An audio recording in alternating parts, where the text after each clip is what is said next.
me get into character here. Let's see, what's my motivation? I'm Bobby Gaines. I'm broadcasting live. I appear to really like Sonic the Hedgehog. Other than that, I don't really know. I guess I will take a little bit of time here to make sure that my audio is coming in okay. Of course, I can't hear myself anyway, so whatevs. Alrighty. Looks like we have 0 viewers. That's okay, because we just started. My name's Bobby Gaines. Welcome back to Net Gains with Bobby Gaines. I really should have like a little news ticker going across the bottom here. They don't really give me these things, so it's going to be a very casual episode today. Very excited that it is October. You guys might have noticed, or maybe not, that I haven't done one of these in, gosh, I don't know, 2-3 months now. Reason for that is, well, there wasn't really much interest, and also there wasn't a lot to talk about necessarily. But the reason there wasn't much to talk about is because there were a lot of things going on. So now that those things are over, well, we can talk about them. And by we, I mean mostly me. So, yeah, that's how plural pronouns work. Or in this case, singular pronouns. So this is Net Gains, in case you guys don't know, and I'm going to keep repeating this as people filter into the chat, and I anticipate many are filtering into the chat. I've got my, whatchamacallit right here. Apparently I cannot respond to my own chat. Well, that's weird. It's my first time streaming on YouTube in a while, so I don't even know if this is working. Because usually I stream on Twitch, which for some of the problems I have, it actually works pretty well. YouTube, you know, I have streamed on, but a lot less often, so this is by no means going to be a AAA production, but I never said it would be. I've been doing rants for a number of years, so talking to a blank camera in this case is nothing new to me, and it will be nothing new to me today if that is the case again. So, you know, the decision to kind of, not discontinue, but slow down on the live streams as far as doing these live blog things was, well, no one was watching them, and as much as I like to hear myself talk, I like to see the stuff on the screen here.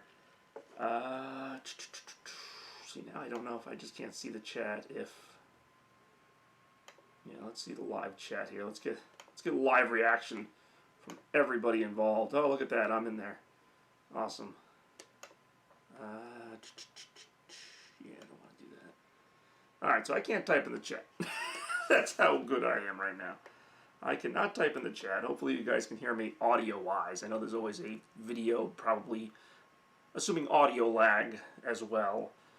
So I'm saying stuff that probably won't be heard for another minute or so on your end. But that's why I am, how you say, stalling for time. You know, speaking of which, I really should have tuned this guitar because there's a chance I might play this. That's what I should have. I should have, like, hold music while I wait for people. You guys are putting me on hold right now. I'm not putting you on hold.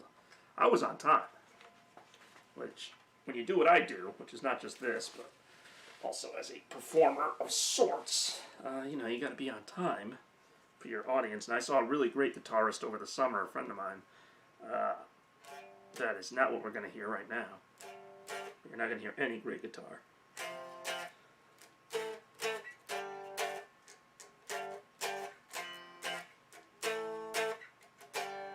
It's not in tune. But that's okay, 'cause I'm making this up anyway. Everyone can feel it, the tension is real. I just played the wrong chord, but it doesn't matter 'cause I'm writing the song.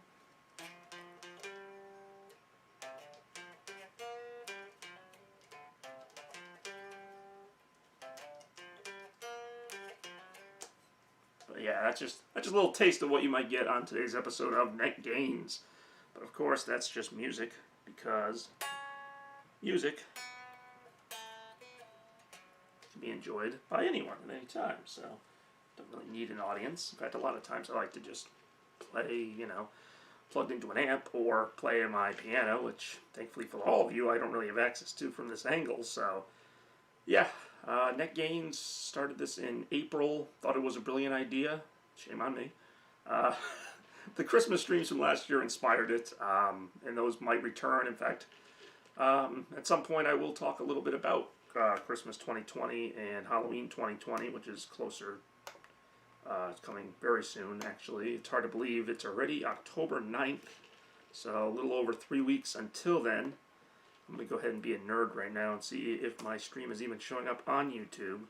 So I apologize in advance if there's any feedback. as I watch myself. I'm going to support myself. I'm going to support... Oh, look at that. I am live right now. Oh, it's even got this really, really attractive, if not confusing, thumbnail. Oh, look at that. I can actually hear myself on the live stream. Oh, that's wonderful. So now we can all see what I've been saying several seconds ago. But now, the live streams got started, as you guys know.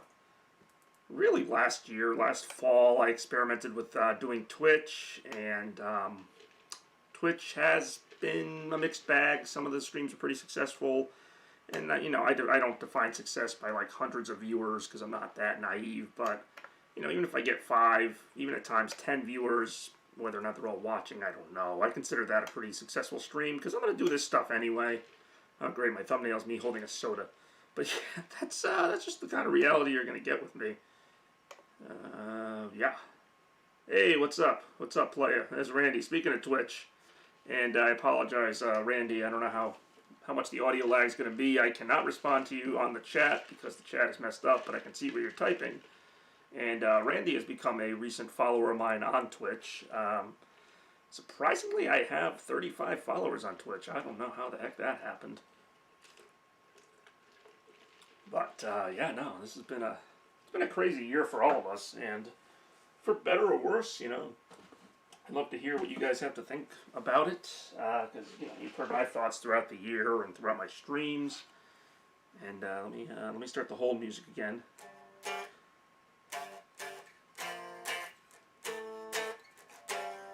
Yeah, I got bored while waiting, so I just started playing something on guitar.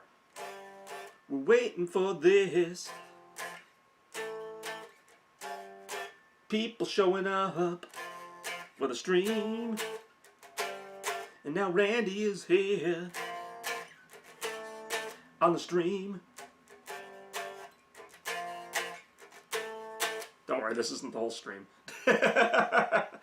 Nah, this is Net Gains. This is one person who has too much time on their hands and got tired of playing video games. So, Randy recently watched me play Crash Bandicoot 4. This is a good segue. Crash Bandicoot 4 on the Sony PlayStation. A really awesome callback to all those old games. Really difficult. Mind-blowingly difficult. The final level, which I don't know if he was there for, but the final level, which I won't spoil too much, but it is insane. I died 110 times in this level. Screaming, yelling, all that stuff. I blamed the controller a few times, and then I looked up some reviews, and apparently I'm not the only one who had sort of an input lag, especially with all the stuff they want you to do in that last section. It's ridiculous how precise you have to be on those button presses. I felt like I was disarming a bomb, and in some cases, almost literally. So, yeah, no, it was awesome. I did finish that game. Between all the streams, probably took about 10 hours. I'll probably do one more stream of it where I do the inverted levels, or at least some of them. Because the inverted levels are actually pretty fun. I did some of them on my stream, but I want to actually go back through the game now and do the inverted levels, because they do some really cool stuff with the graphics and just the layout of the stages to kind of make them feel a little different. It's a hard game, but it's not, like, impossible, obviously, because I beat it. But and that's what I liked, and that's what I was hoping from the game. I was hoping it would be kind of like Donkey Kong Country and the old Crash Bandicoot games, you know. Which actually, you know, full disclosure, I've never beaten Crash Bandicoot 2. I beat Crash Bandicoot 1, and that was a heck of a challenge. And I haven't unlocked all the stuff in it, in any of them even this game. There's always secrets in these games that I just don't even bother with, because you see all those crates they have in Crash Bandicoot games, you're supposed to break every single one of those. You know, there could be like 500 crates in a level. You're supposed to break them all. And they're not all easy to find or break. You got to go to the bonus rounds, you got to solve these puzzles. And, you know, you don't really get that much for it other than bragging rights. You know, you get 100% ending or whatever. But to me, it's not worth it. I mean, it's fun. You know, if I have a chance to try for it, I'll try for it. But I'm not one of those people who's going to be 100% completionist, because that just makes the game too stressful for me. You know, I just want to enjoy the game, play the game. It's hard enough without trying to do that stuff. It's not like, oh, this is so easy. I got to go back and find all 700 crates in a level. And if you miss one of them, you don't get the perfect. Like, no, I'm okay not getting them all. And again, that doesn't mean I'm not going to try. I'm not going to, you know, occasionally push myself, especially now that I've, you know, done whatever. Crash 2. So I have streamed the Insane Trilogy, which was the remake of the first 3 games. I'm very close to beating Crash 2. The problem with Crash 2 is the final world has 2 levels in it. They're jetpack levels, which sounds awesome. You know, you're in a jetpack and you're flying through this space station, and there's lasers on the wall, and there's like, you know, space creatures coming at you. And this, I almost wish this was a regular level, because the jetpack is so hard to control. Up, down, left, and right. It's like playing a game of Operation. If you touch any of the walls, you die. If you touch any of the things, you die. There's like, it's very unforgiving. The only way I'm probably going to beat it is to just literally go to the first level of the game and just farm like 100 lives and just hope for the best. Because they're not particularly long levels, but the controls are so hard that those are like the only 2 levels in the game I haven't beaten. And because I haven't beaten them, I can't get to the final boss. Not that the other levels are easy, but at least I can play them. Like, the last world is all like space station levels. They're all very hard. But the jetpack levels, I think one of them's called like Rocket, another one's called like Let's Jet or something. They're really hard. Which is a shame, because I think the jetpack's really cool. Like, it looks cool, the graphics are cool, but then it's like, everything kills you. And it's like, you don't get enough checkpoints. And this is Crash 2. Now, Crash 4, I thought, had much longer levels. The older games had more levels, but they were really short. This game, I think, has like 40 levels, Crash 4, but they're really long levels, so you don't even feel like that. You feel like it's like 100 levels. But it was a great game, as Randy can attest to. You go to space stations, you go to all these different cities, pirate ships, dinosaur worlds. I won't spoil the final world, but it's a really nice throwback. There's a lot of really, really cool stuff in it that, you know, I just look forward to games like that. Like, I just want to keep playing them. And I've already discovered a couple secrets that I haven't shown on stream because I didn't stream it after that. I don't know what's next. I know Retro Request Party has a couple more episodes for October. Episode 24, and then eventually episode 25, which might be in November. And then I'm going to kind of take a break from that for the end of the year because I got Christmas stuff coming up, and then maybe in January I pick it up again. So I'm always busy, if you can consider this busy, in between my 2 jobs that I do work. And, you know, I don't want to just talk about me and what I've been doing. What have you been doing, Randy? Let's enlighten the audience here. Maybe I'll even play a little backing track. Because right now you're the only viewer. He's the only viewer that I have.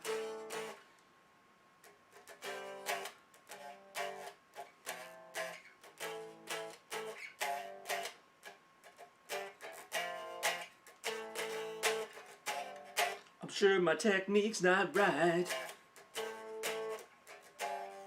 and now I'm putting up a fight. That's why it's called improv. Now we got Randy on the line. Now you're on lunch break. On lunch break, you decided to tune into Bobby Productions. Well, I definitely appreciate that, as does the entire YouTube community. Interesting thing, speaking of Bobby Productions, of course, we are known for the mall tours. Mall tours are actually going very strong. I'm fairly far behind on putting the videos out. The last one I released was Westfield Trumbull Mall. That's a mall tour I took back in July. It's October right now. There's a few more I got to release. And I'm going on another one, spoiler alert, this Sunday to Massachusetts. I won't give away the exact location, but there is another mall tour going on. If you're part of the Facebook group, which Randy, I believe you are, you already know where that mall will be. If you're interested, I've actually got a fan, maybe, somebody I don't technically know from Massachusetts who might join. I kind of doubt it. That happens probably a couple times a year that people from this area, because it's a very small area, will see my mall tour videos and be like, oh, I know that mall. Yeah, of course you do. There's only like 3 things in Massachusetts and Connecticut. So, yeah, every now and then I get kind of my groupies, if you will. Now, the only 2 of them who might check out this stream, the only 2 groupies who actually did go on a mall tour are Kevin and Ryan, my friends from Rhode Island, who, 2 very nice guys, make their own videos, actually made their own mall tour spoofs of me, and then got on the official mall tour videos for a couple stops in Providence in Massachusetts in the past couple of years. Had a lot of fun with them. Unfortunately, haven't gotten the chance to see them this year because of the pandemic. They have not come out a lot, so I've not seen them for any of the mall tours this year so far. Maybe we'll see them down the road. Maybe we'll see them next year. But no, it's been a lot of fun.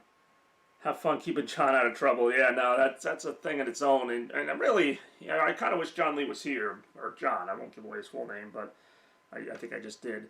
John has been, I don't want to say the whole reason, but he's been really kind of keeping Mall Tour 2020 afloat. And not just afloat, but like really up there. This Mall Tour that I'll be taking this weekend will be my 11th Mall Tour of the year.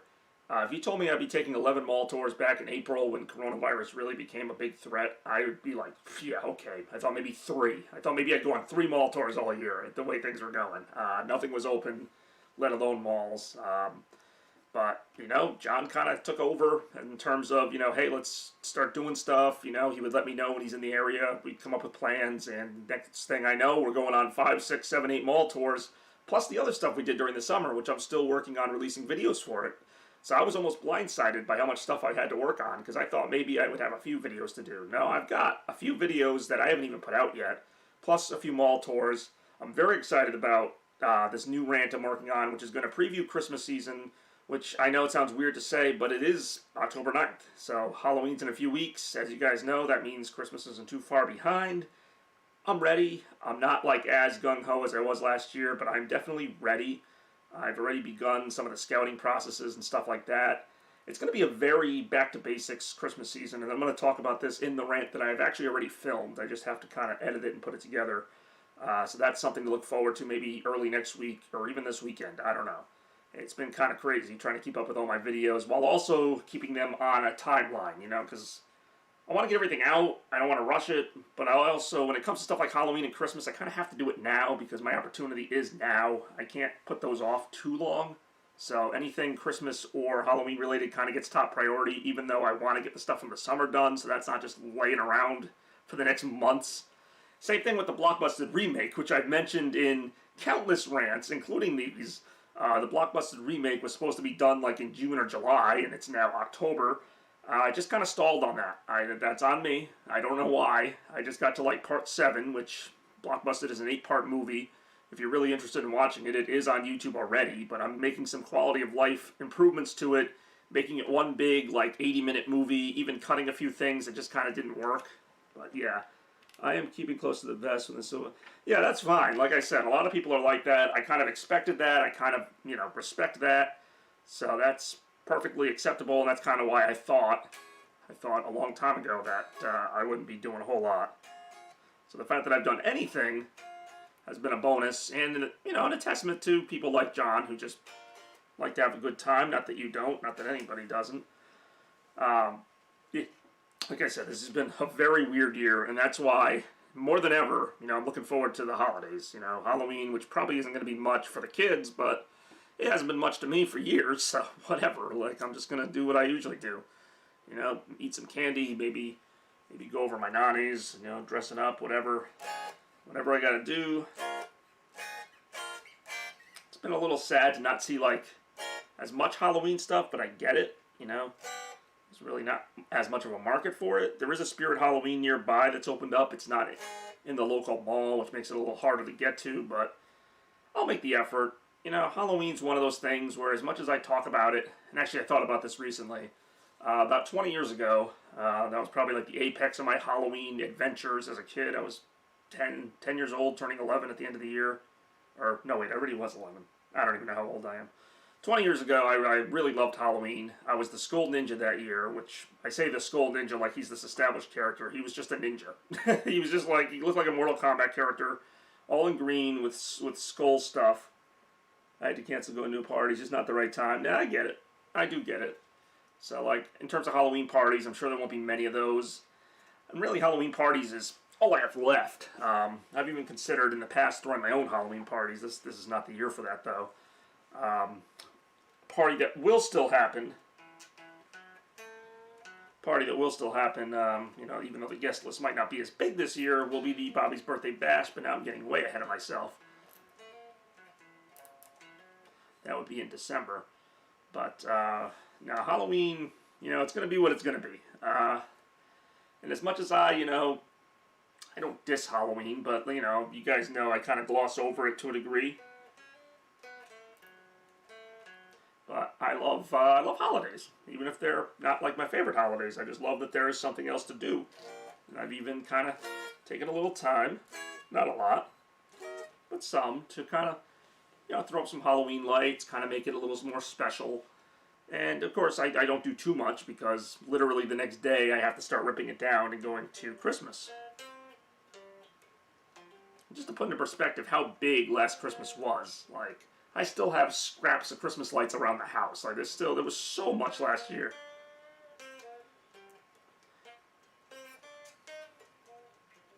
And I had a really good time last year. Beginning of November, actually doing a live stream with John. Well, John unintentionally or intentionally. No problem. Take a break. I'll still be talking. Last year around November, I had my first, well, not my first live stream, but one of my first live streams, putting up Christmas lights, putting up Christmas Central live with different camera angles. I thought it was actually really cool, and it still is. It's on YouTube. It's like a 3-hour video. So you actually got to see me live putting together the Christmas setup for quite a while. I streamed almost all of it, and you know, you don't really realize it until you watch it, just how much of a process it is. Just, you know, removing things, putting things back, putting things here, putting things there. You know, sometimes I got to start over because I put something in the wrong place. It's really involved, and it was really cool having some fans to talk to. It was kind of funny too when John just shows up at the end and starts helping me put up the lights on the freaking walls of the room. Like, it's just kind of one of those things. I don't know. It was fun. And that's what I loved about the live streams. I don't need 200 viewers. In fact, that would confuse the heck out of me. But, you know, even if I just get a couple people lending their commentary, that's fine. Looks like we're back down to 0. So for right now, I'm going to do my hold music again, which I believe went something like this.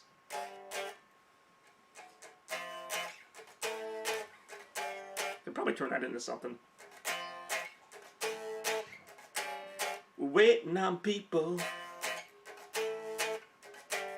Don't know what they're doing. They're probably getting ready to watch this great show now. Alright, there's only so much I can do with that. It's also kind of out of tune, but I don't know.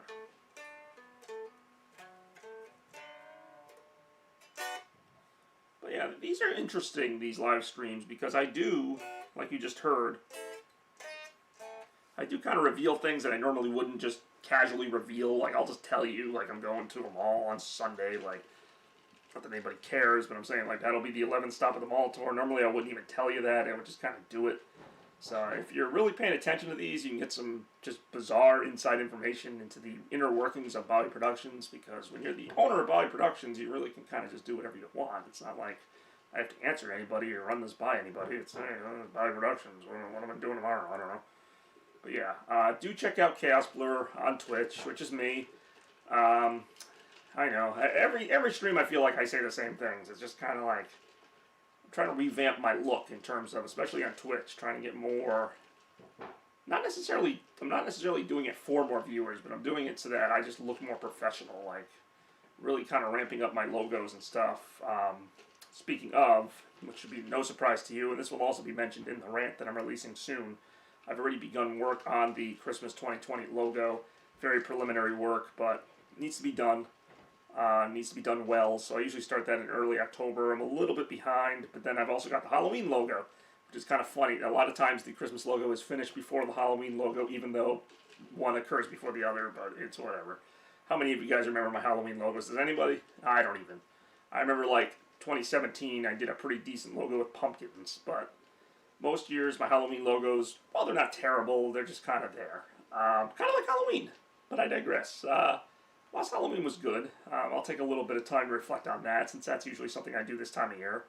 Last Halloween was kind of an homage to Halloween '99, so that was something that went under the radar because of all the homages to Christmas '99, but last year was a redux of my Spider-Man costume, except this year I was the Iron Spider from Infinity War, a reference that was over everybody's head, except for my friend John, who came over that night, and it was fun. Like, it was nothing spectacular, but probably better than Halloween 2018, but it gets so hard to rank those.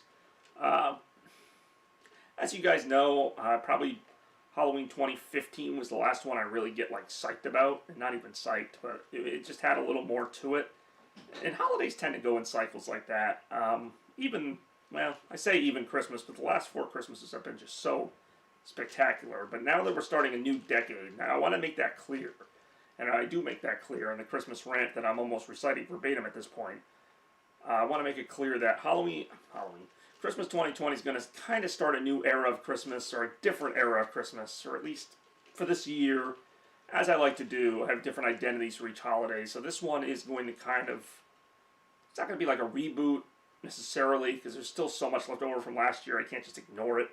But it's going to be kind of a different direction, because I don't want to repeat myself any year. Even if it was a really great Christmas, I don't want to just slap it back together and say, here we go. Like, I want it to be, like I said, a unique experience. I want it to be something. You know, my friend Frankie very accurately a couple times has said, you know, like Christmas Central, you know, kind of looks the same. Well, some years it kind of does. I got to be honest, but I try to make every holiday have a different feel to it, and I think I'm going to succeed this year. I definitely think I'm going to succeed this year, because last year had so many specific charms to it, like the Dreamcast Corner, which is, by the way, down in the basement now. You can't really see it, but I had the Dreamcast Corner. I had all these little weird specific gimmicks. Those won't be back because there's no reason for them to be. And you know, and again, I'm going to mention this in another rant, so I'm kind of just giving away everything right now. Christmas 2000 is actually a very underrated Christmas. That was obviously the Christmas that followed the greatest Christmas of all time, but it was a great Christmas in its own right. Really, all the major holidays, I think, kind of had, like, not their peak, but, like, some of their greatest stuff. Hey, what's up? Jason Bourne is your identity this year. Oh, that's not bad. That's a good joke. I have no idea where to go with Halloween this year, if I'm being completely honest. I have a few ideas. I don't want to phone it in. Like, some years I phoned it in. 2012 I kind of did. 2009 I kind of did. Even, like, 13. It's a balancing act, because I don't want to go too crazy for a holiday that, quite frankly, I'm only going to celebrate for a day. Like, Halloween, I think, has a better feel to it than what the actual day is. Like, you know, I'll set up these Halloween decorations, and, you know, I'll be like, this is pretty cool. And then October 31st comes, and I'm like, well, what do I really do now? Like, it's not like I'm waking up and going like, oh man, it's Halloween. It's more just kind of for the novelty at this point. But yeah. So I've been playing this hold music, or not even hold music, but just kind of music for when people get here, or hold music. Columbus Day is still a holiday to me. Oh man, gotta get jiggy with it on Columbus Day.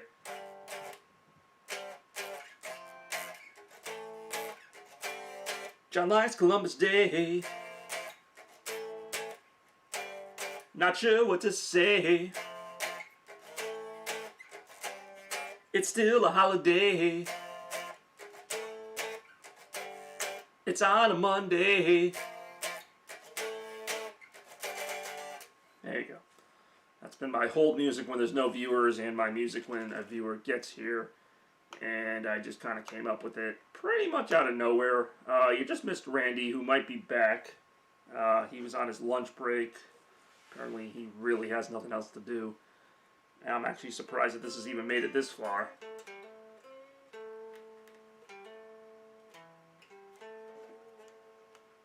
Yeah.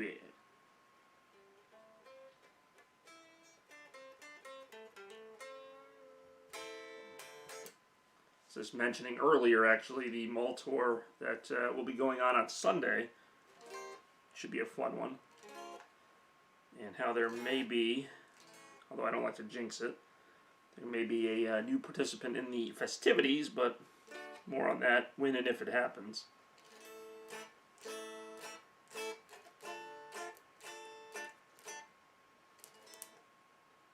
Play a tune as if the late... I just said a joke that bombed. Like what? Like a...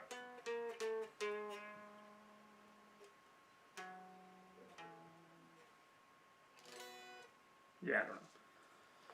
That's what I need. I need like a laugh track and a, like a booing sound, or like the generic like orchestral stuff they play at the beginning. Live from New York, it's Saturday night. The music we play for the comedy show. Now, I was just thinking about how like 20 years ago, I used to do kind of a similar thing when I was a kid, and I really loved Halloween, where I would just go in front of the camera. Hey, I liked that.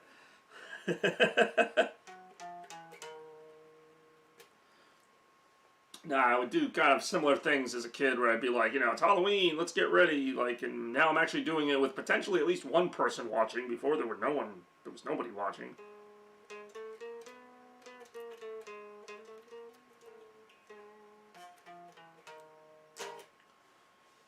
This guitar is also not tuned. Brian Malone, I am not. So, Strap is here. Strap has participated in many a stream. It's Net Gains episode 5. I mentioned all these things that I wanted to talk about, and I've actually been talking about them pretty proficiently, I think. I've even touched on the Bobby's Birthday Bash momentarily. Say, hey guys, here's another... Yeah, guess we gotta tour this mall again.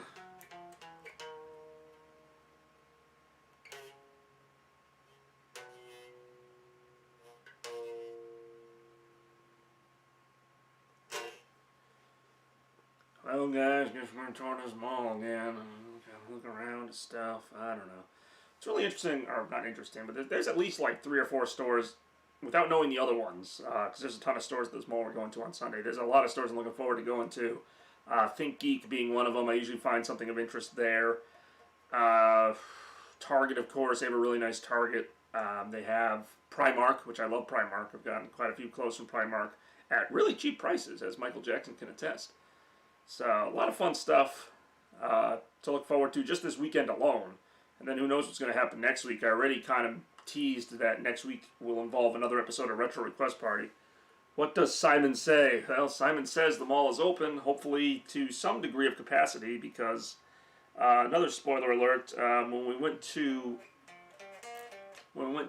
Emerald Square Mall, which was not too long ago, well, it feels like long ago, the food court was not open, at least not in its entirety, so we had to kind of eat at like a bench, or we had to eat at a abandoned Burger King.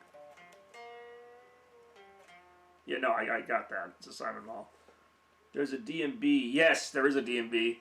I have a power card. I assume you have yours from last time. I don't know how many tickets I have left on mine. The D&B is technically off the mall. Like, you have to walk a little bit away. I think there's also a Cheesecake Factory in that little complex. I don't know if that technically counts as part of the mall, but it's close enough to it. It's a big mall. Like, there's a lot to do within the building itself, and there's a lot to do outside the building. So, either way, it's going to be a fun time. We're gonna have fun at the mall.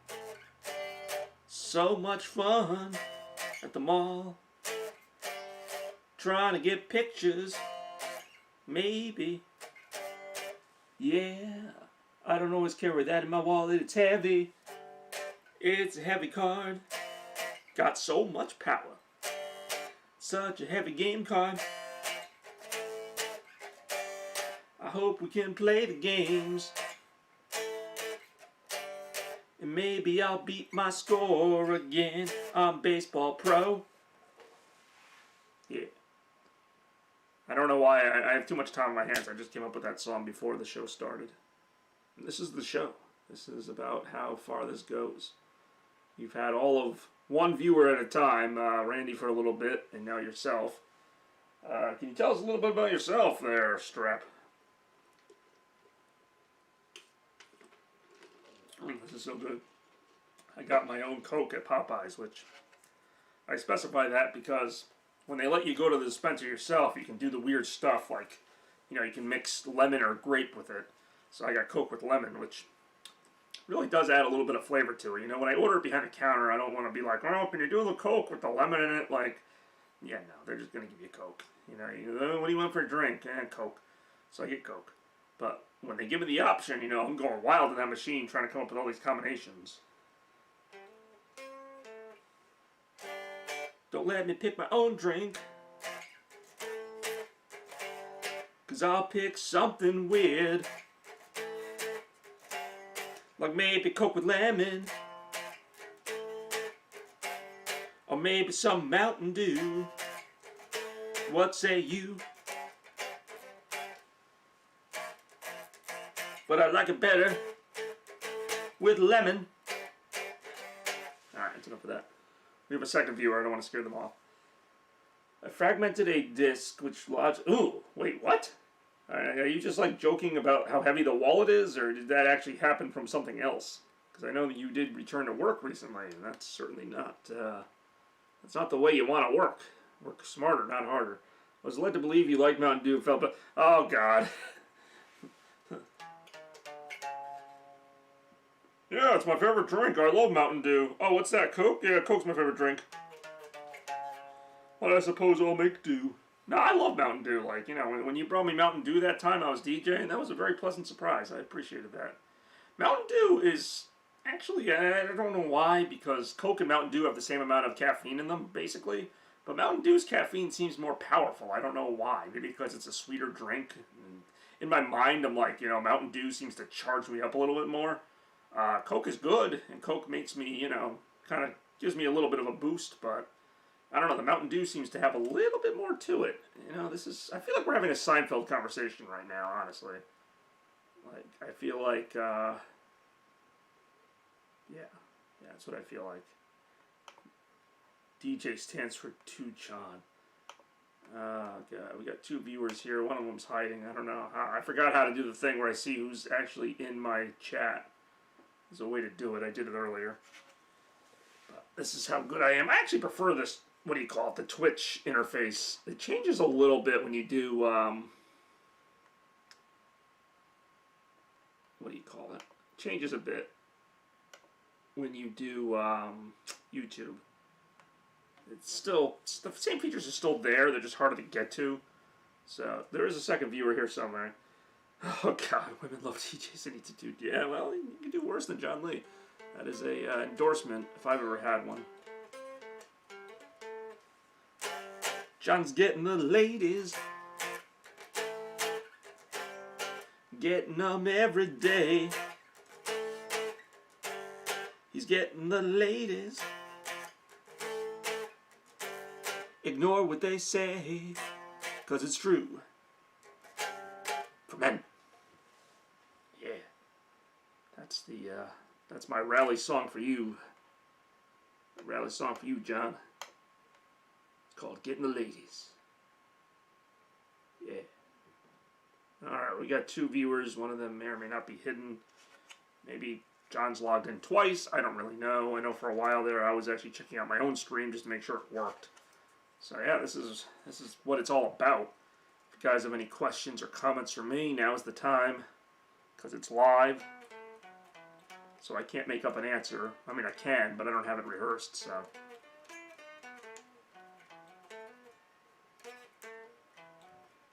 So I don't know if I'm going to do this in November. If I'm going to do another episode. Play video games when I'm sad because it's a console and I need consoling. Oh my god. I mean, I could bring a Game Boy in here or something, or my 3DS, which I doubt is charged, and just start playing it. I do have my Switch. I could just sit here playing my Switch for no particular reason on camera with nobody really able to see it because I don't have that system set up right now. I just have my literal video camera. This actually isn't my webcam. This is my Vixia HD camera, which the picture looks better on the screen than it does on the streaming screen, which is not really a surprise. Yeah, good consoling. Now, I have to admit, speaking of consoles, we're going to get off topic on gaming here. I was just kind of lukewarm on the PlayStation 5 when it was first announced, and I'm kind of getting into it now. Not a lot, but when I am ready to make the upgrade, I will most likely go with a PS5. The one thing that might push me over the edge is, depending on how they introduce the PlayStation VR second generation, if that's something that's both affordable and like really decent, because the first one was really good, and I still play my PSVR a lot, but if they make a second one that's even more immersive and has great games like Astrobot and stuff like that, I would totally be in just for that. But as it is, they have released enough stuff for me to at least be like, okay, I would get it for that. And part of it too has been Twitch has kind of made me want to play games more, both new and old. PS5 is remapping the X. Are they really? See, God, I've seen that controller so many times, but I've never really paid attention to the buttons on it. Like, so you mean like the X button will be... See, I don't like that. Because the X button's always on the bottom, right? Will be confirmed. Oh, really? See, on one hand, that kind of makes sense, but I'm so used to doing it the other way. I don't know. I mean, it's nothing I can't get used to. I remember when I first played the Nintendo DS, it was the first console that had the A, B, X, Y buttons in that diamond shape, but it wasn't in the same order. Like, it was like A was up here, B was here, X was there. It was like kind of like spun around a little bit. But I got used to it. It's more just, to me, I don't even look at the controller most of the time, so it's not necessarily what symbols they are. It's just, when they're in a diamond like that, I just hit, left, right, up, or down. So if, you know, now I just have to hit left instead of down, I don't know. Yeah, the controller is now woke. It's an interesting controller design. I don't know why. I kind of wish it came in black to kind of go with the PlayStation style. I don't know if I like this bright white thing they're going for. I mean, I guess I understand they wanted to mix it up a little bit. And there might be a black version of that controller. I wouldn't mind, I like the fact that it has kind of that blue outline on it. Like, that would look really good, black and blue like that, with kind of the glowing. And I'm interested to see what that immersive rumble will be. But basically, one of the big reasons that I would have bought PS5, and now I'm starting to see that a lot of the games that they announced, like the Miles Morales Spider-Man expansion and Sackboy: A Big Adventure, are coming to PS4. So, is that extra bump in graphics worth spending that much money on a new console? I don't think so, for games that I'm only kind of interested in. Although in the case of Sackboy: A Big Adventure, I'm actually very excited for that game because Crash Bandicoot really whet my appetite for 3D platforming again. A genre that I've always loved, but never see enough of. You know, you get maybe one or two every couple of years, and that's it. Everything else is a shooter game or some deep story game. 6-axis versus Mountain 2 Shock. Yeah, I don't know what this new controller is supposed to do. Like, they show these things, like, you can feel the weather on it or something. Like, if there's, like, an earthquake, the controller starts shaking a little bit more. You know, if there's, like, I don't know. There's one scene where they show a tech demo of Astrobot, and he gets shocked by lightning, and the controller's going like, zzz. I'm like, am I actually going to get shocked? Like, that's a little too immersive, I think. I will be in literal shock if that were the case. But I digress.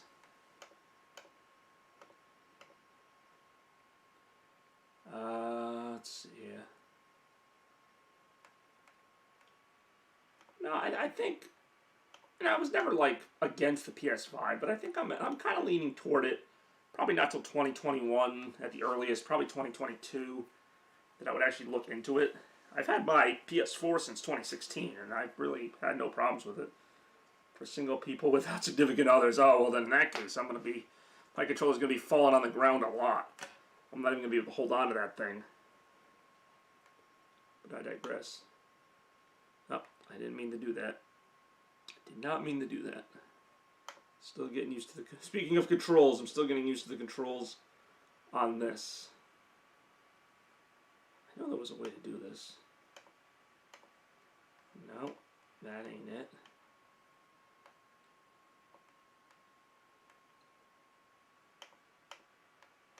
We got a second viewer chilling here somewhere.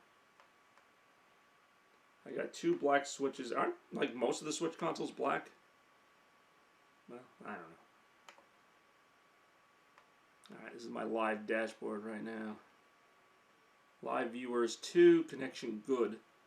Those are words that I'm not used to seeing. Well, this is kind of cool. Concurrent viewers 2. Huh. So it's not just a glitch. How do I see who's watching? Oh, okay. Maybe Randy was the second one. He just hasn't been talking much. Red and blue Joy-Cons. Yes. Yes. Red and blue Joy-Cons. Heck, while we have a second here. Well, first I have to, I gotta play Randy back in, right? Get out of here, Randy. It's my time. It's my time. Randy is back now. He's back in the stream. And now that he's back here, who knows what he means? It looks like we got 4 viewers. Don't know how that happened. I think they got lost, but I'll take it anyway. Yeah. What was I saying now? Oh, God. 4 viewers. All right. Now we really got some time here to take some questions from the audience. But before we do that, I don't know why I feel compelled to do this, but I'm going to go ahead and get my Switch to see how it compares to John's apparently more colorful Switch. Because I think I've got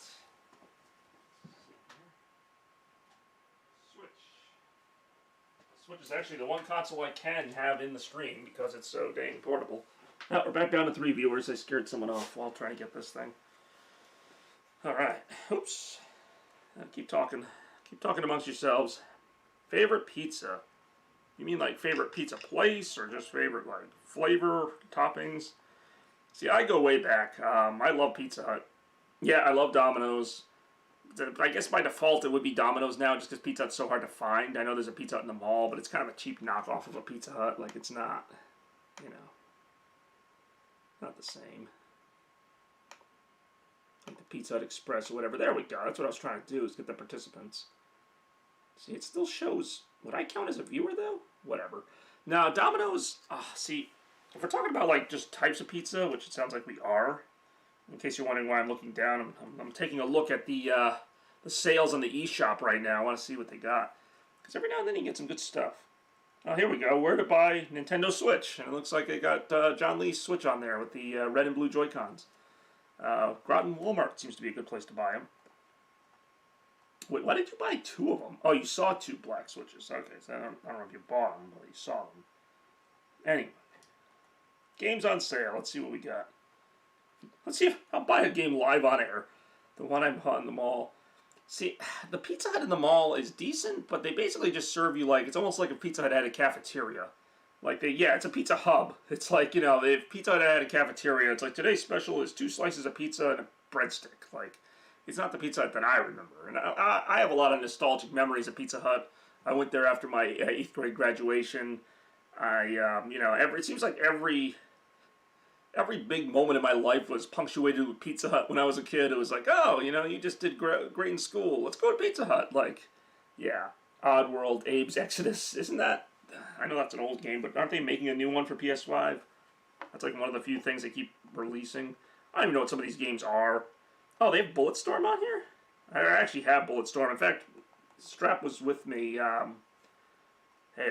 Strap was with me when I bought Bulletstorm on the Xbox, and they have apparently the Bulletstorm Duke of Switch Edition. I don't know if that's any different than the game I have. It's a decent game, Bulletstorm. I played this, I streamed it a little bit, tried the Travis Scott meal. I have not, because I have no idea what that is. Long story short, if I didn't already have Bulletstorm, I might consider it for $7.49, but I already have it. It's okay. Duke Nukem 3D for $4.99. I heard this game was okay. Again, $4.99 makes it a little tantalizing, but nothing I'm really going to get. Plus, I already have a bunch of games on Switch that I don't really play a lot. Like, I see these deals, and I'm like, that looks pretty good, and then it just kind of sits there. Did you download the jump? No, I don't even know what that is. Oh, you know what I should get? And it would be kind of pointless to play it right now, because we're not on a stream, but it's a free thing for online members, which I am. It's like that Super Mario 35 game where it's just like total chaos, and it's just a bunch of Marios running around on the screen. Yeah, some of these sales are nothing special. Whatever this game is, it's on sale for 50 cents. But it was also only $5 to begin with. Oh, jeez. Oh, Strap. Oh, God. I can't believe they're still making freaking Bubsy the Bobcat games. They are still making these things. This is, Bubsy, what is this? Bubsy Paws on Fire. How many of these can they make? It feels like they made like 3 or 4 of these in the last couple of years. And they're all like the same game. They all get terrible reviews. They're like, let's make another one. Is Bubsy that popular? These are selling? I actually, like, I'm in the minority who didn't hate the first Bubsy game. I mean, again, maybe just a childhood thing.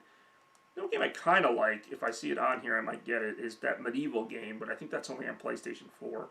Even though I feel like it could easily run on this. Bubsy touches. Jeez, you just got a little answer for everything. Now we lost our other viewer trying to talk about Bubsy. Trying to keep the conversation like somewhat relevant. You know, we're not just talking about something obscure. Like we can talk about sports. We can talk about gaming. It doesn't just have to be ball tours and what my Christmas plans are. Cloudpunk. No, this game's not even out yet. Oh, these are games that are coming soon. Oh, lucky me. Just for the heck of it. Oh, there was a game that's coming out. It's coming out like the week before Halloween, and if it's cheap enough, I might get it. It's like a Halloween platformer. Almost reminds me of Crash Bandicoot. Like it's not like a super deep game, but for a Halloween stream, it might be kind of fun. I think the main character's name is even Jack. He's like a pumpkin guy.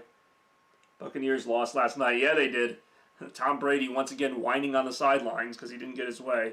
That's just hilarious. Tom Brady's such a spoiled brat. You know, even with the Patriots, he's just, oh, I don't have the receivers I want. Oh, no. Wah, wah, wah. So then he goes to a team where he thinks he has receivers. They all get injured. He starts complaining when they lose games. It's like, you know what, Brady, just get over yourself. Just get over yourself. What was I looking for? Oh, medieval. Not saying I'm going to buy it right this second, but it could be an interesting time-killing game. I feel like it's a game that they could have on the shop. No, I don't see it, because it would probably be like the first thing that popped up. So maybe that's a PlayStation 4 exclusive.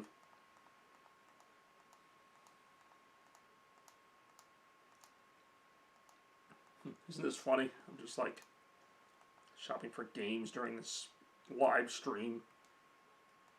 Featured.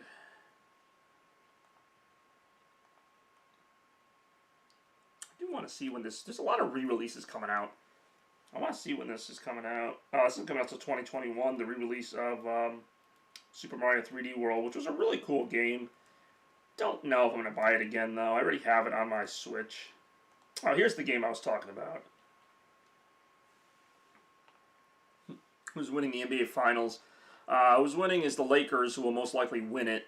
This is Super Mario 35, just some kind of crazy online title. Yeah, no, the Lakers are going to win. They're up 3-1. The Heat, basically, if they had any chance, they lost it with losing Game 4. And they just don't have anybody to have a live stream. I usually do my streams around 2. Usually like noon, 1 or 2. I don't want to do them too early because I'm just not awake yet.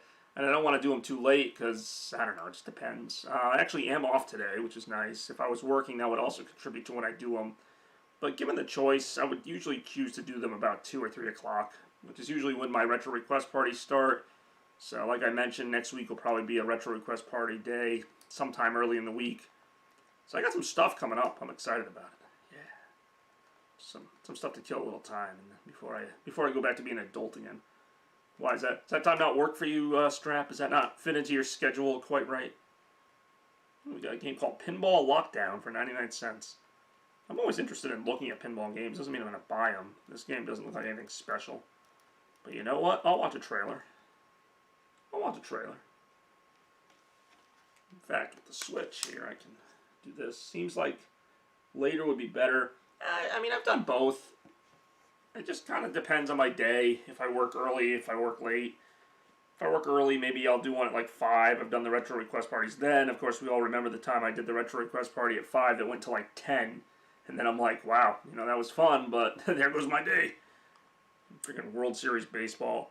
This game looks okay, but even for 99 cents, I don't need it. I'm a lot better at resisting temptation than I used to be. I'd be like, oh, that game looks cool, I'm gonna buy it. No, I'm not. Ooh, what's this? Raiden 5. I always like the Raiden games. I don't know if I like them that much, though. Problem with every shoot 'em up is, like, I get all excited to play it, then I get my butt kicked in the first, like, 5 seconds, and I go, why am I doing this? Do you have an accident protection plan? I do not. I bought this Switch back in 2018, the year after it released. It released in 2017. I almost never buy consoles the year they release, because there's nothing good on them. And, you know, I know Switch released with Breath of the Wild, and then shortly after they came out with Mario Odyssey, which was the game I got with mine. But I was not, like, gung-ho to buy it. And, like, it's really 2 years later, and now I feel like I finally have some reasons to play it, so. I do have a lot of games on my Switch. I do plan to stream some of them. Some games that I play often on my Switch are Dead Cells, Sonic Mania, which I can play on my PS4. I don't have NBA Jam, but I do have NBA 2K20, which is a really fun game.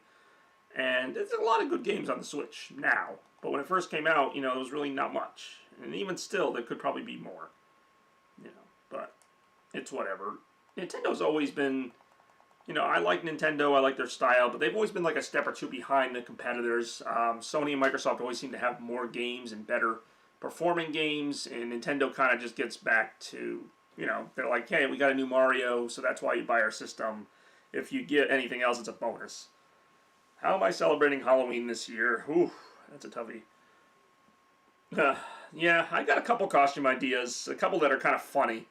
A couple that even involve some of my past costumes, but maybe I wear like a face mask over my mask, just to kind of be, like, whatever the word is, ironic.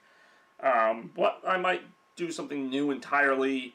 Last few years I've done Marvel characters. I even did Riddler a couple years ago. I was a Ghostbuster. I don't know. Actually, that's one thing I want to do either today or tomorrow is check out the Spirit Halloween that's not too far from here, just to see what they have. I'm probably not going to buy anything. How you evolve? Boy, there's a question we better not get into. All I'll say about that is just check my Facebook page, and I think that will give you a decent idea about it.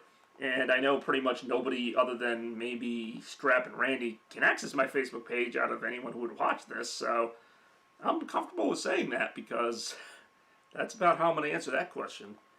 There was something else I was going to search for, and I can't think of what it is. Oh, that Halloween game that might be coming out. No, it was none of these. It was a very basic game. Like, it was nothing, like, amazing, but it's something that I would play, like, the week leading up to Halloween just to play it. I didn't say who. I said how. Oh, well, alright. Fair enough. I'm not voting by mail, if that's what you're trying to get at. I'm voting the day of at the local polling establishment. And that is how that will go. Making another Shantae?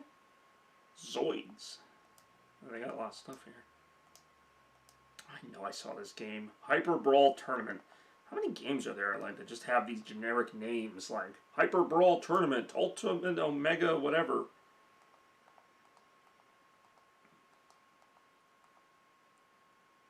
People in charge twisting my words. Oops. Well, that would be me in this case. Outbreak Epidemic might not be the best game to play right now. Supermarket Shriek? Okay, this looks stupid, but I gotta see what it is.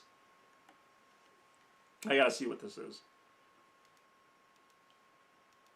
This basically looks like a supermarket, like, demolition derby type of thing. If it wasn't $20, that might be worth checking out. But it's $20. So, no.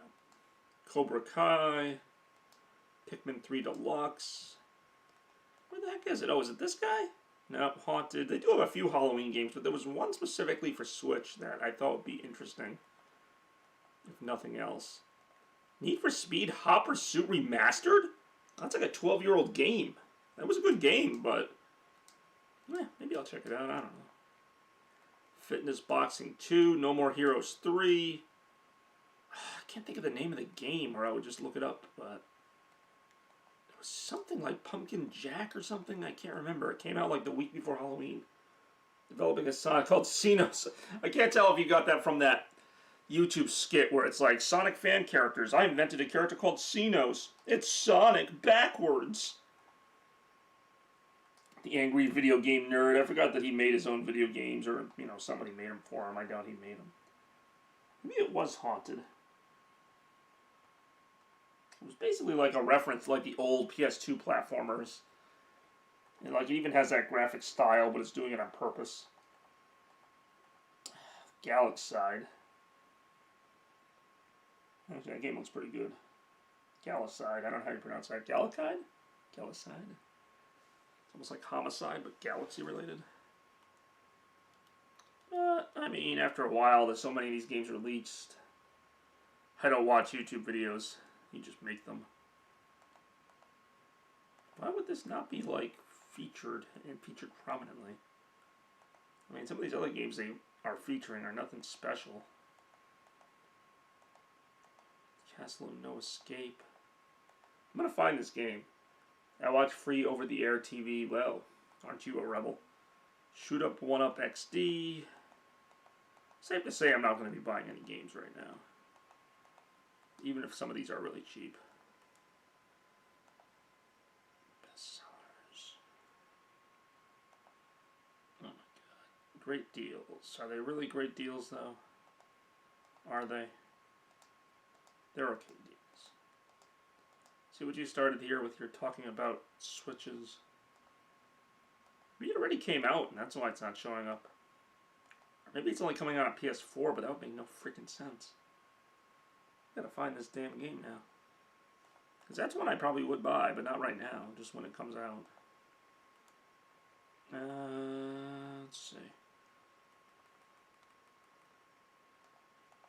Again, I don't know if Randy's still here. I see we have a second viewer.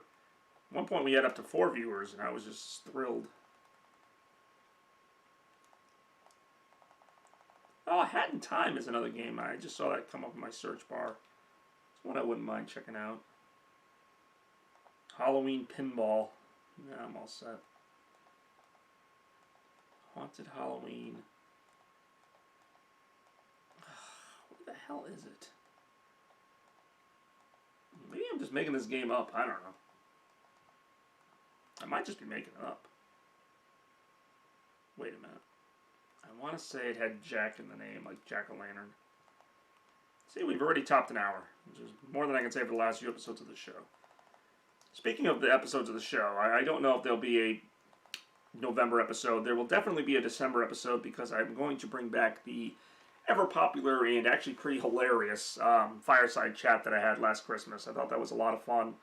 I'm not sure how much on topic we really stayed, but it was just kind of nice to do that, and I genuinely enjoyed that, as did the other people who jumped in and out of the chat. Alright, well, I can't find the stinking game. If I find it, and if it's any good, then I will likely stream it on Chaos Blur sometime before Halloween. Yeah, there's like nothing. What's the other game? Hat in Time. I just want to see how much it costs. I'm not going to buy it right now. It's on Neo Geo. Actually, I think Medieval was, I don't know if it was on Neo Geo, but Medieval is like a remake of an old game that might be from that era. But that's a different story. That's just kind of a silly game. I can use more silly games. That's why I liked Crash Bandicoot so much, was despite its difficulty, it was like a really silly game. Like from the story to the whatever. Yeah, to the whatever. Hat in Time is still $30. Yeah, no thanks. I mean, it looks good, but it doesn't look that good. I almost want to go on, like... Oh, actually, I can go on... Can I go on the internet on the Switch? Nah, I don't know if I can. Oh, I got 3 viewers now. Sweet. See if I can, like, Google it, but I don't want to mess up my connection here, which is hanging on by a thread as it is. Yeah. 3 viewers. Drop off the Mission Impossible Blu-ray at my Breezeway. What? I don't have your Mission Impossible Blu-rays. Are you talking to him? Actually, I've never seen a Mission Impossible movie, if that's possible to believe. What's the next game you're playing on Twitch? Well, as I mentioned, I'm probably going to be doing more Crash Bandicoot because I'm going to be doing the inverted levels. But as far as another full-length game, a game that I started already is Control, which is a PS4 game. It's really fun, really dark. It's got like these mechanics where you use telekinesis to throw things at your enemies. You also shoot. Really hard game that I kind of got stuck on, so I don't know how long the stream is going to be, but it's something that I want to get back to playing. I don't want to stay on I don't want to stay in a game for too long. So, in addition to the retro requests and all the stuff I do in between, I do want to have some consistent games I play that keep people interested. Like Detroit Become Human. Like, that was a great game that I really got into. I'm not playing Cyberpunk. I might, but not like upon release. I don't really get into games like as soon as they come out, other than, I got my Crash Bandicoots or whatever, but that's something where, as it pertains to Cyberpunk, if it's, yeah, oh god, Detroit Become Human.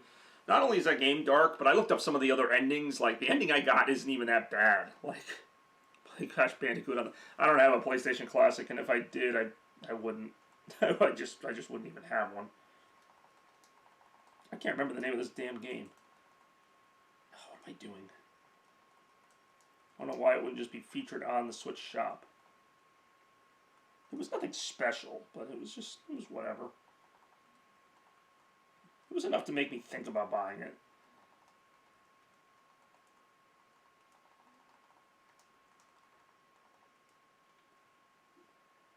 Yeah, I do not have a PS1 Classic. I don't even know where you find them. Like, I don't see them anywhere. No, this is just all stuff from Kingdom Hearts. What is this? Pumpkin Jack. It's literally called Pumpkin Jack. Okay, apparently it's already out because... oh, that's a demo. I see gameplay footage of it on the YouTube. Today we're trying out another demo. If you haven't seen my previous Pumpkin demo, Jack. I played a game called Die Already. It's a little more fun game. Alright, let me do a search for Pumpkin Jack. I think that is the name of the game. I don't know why. that wouldn't just pop right up on the Switch shop unless maybe it's not on Switch.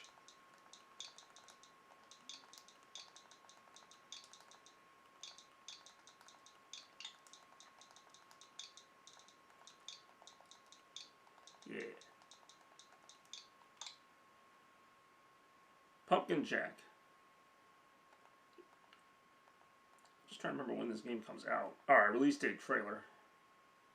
That might help clear things up. Yeah, so it's basically, it's a Halloween game. I don't know how well you can see this, but there you go. Yeah. That's something I would check out, because it's a pretty short game, I think. Another platformer. It's not like, I mean, they try to make it look horrifying. It's really not. It runs on the Unreal Engine, which is a little unreal, to be quite honest.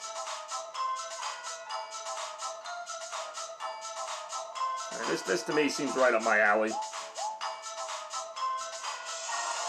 October 23rd. I was right. All right. Yeah, see, I would play this. Good for a good laugh. Damn Boo John. All right, if that helps. Yeah. Yeah, see, it's coming out on Xbox, Switch, everything. I'd play that. I'm not saying I'd love it, but I'd play it. Let me go back on the Switch shop. Why couldn't I find that? How many Pumpkin Jack games could there be? Yeah, I would absolutely play that. That looks delightful. See, it says I have 3 viewers, but I think it's counting me as a viewer, even though I'm not a viewer. I don't know. I digress. I don't care. I do care. I always have that one person hiding in the back. I'm like, I always want to call on them, like, hey, you. Let's do another search. I'm not going to give up on this until I find it, even though I mean, if it's like $50, I'm not going to buy it. But if it's like $20, I'd buy it. Just to honor Halloween a little bit. What are some of your guys' favorite Halloween movies? Because mine actually are not like the horror movies. I like the really stupid ones. But I know some people like, you know, Halloween, The Shining, and all that stuff. That looks good for 50 cents. Yeah, pretty much. Oh, MLB The Show 20. You know, I love the MLB Show games for PS4, well, for any PlayStation game, but I never finish them. I get like 20 games into the season, and then I just kind of forget about it. It's not that they're not fun. It's just, it's a lot of game. Play 162, basically, real-time baseball games. At that point, I may as well just watch the season. But, you know, yeah, obviously, those games are great. A lot of options, a lot of things you can do. I believe you can even make your own player and have a career with them. I forgot what I was doing. Pumpkin Jack. Strap just says it. It was good for 50 cents. No, I don't think it'll be that bad a game. So it definitely is out there. Somebody was playing a demo of it. Yeah, so I've actually got... I think the last one I have is MLB 16. Nope, no results were found for Pumpkin Jack. You know what? I don't know. I don't care. I don't care. I can't believe I spent this long on this. Yeah, just for the heck of it. And I am still reading the chat. For the first time, I'm going to actually play whatever this thing is called. Freaking Super Mario 35. Which I don't even know what it is. Hey, Digimon. Alright, we do have another one. Why do I get the freaking crust while you get the damn pizza? Daily challenges. Alright, so this is, I don't know if you've tried this, Quaffles. This is a, wow. As soon as Quaffles joined, I just went up to 5 viewers. I really don't understand how this works. Somebody's hiding. Did you pre-order the... No, I didn't. I was actually mentioning that earlier. I'm slowly coming around to the PS5, but it's not going to be something I get right away. Baseball games are so realistic, it's just like being born in real life. Well, that's why I like the games like MLB Slugfest, which was kind of like a baseball version of NBA Jam, where you could just do all kinds of crazy stuff. So I'm just going to go ahead and do a little 35-player battle. I actually have no idea how to play this at all. And then you can't really see the screen because I can't look at the screen and also show it on the freaking thing. So let's say I got a match. So am I actually going to play against 34 different people? So if I am, that's kind of funny. I checked out some other baseball games from the 90s, like RBI baseball, stuff like that. They're okay. It's funny because baseball is my favorite sport. Oh, we lost a viewer who does not like baseball. It's Irv.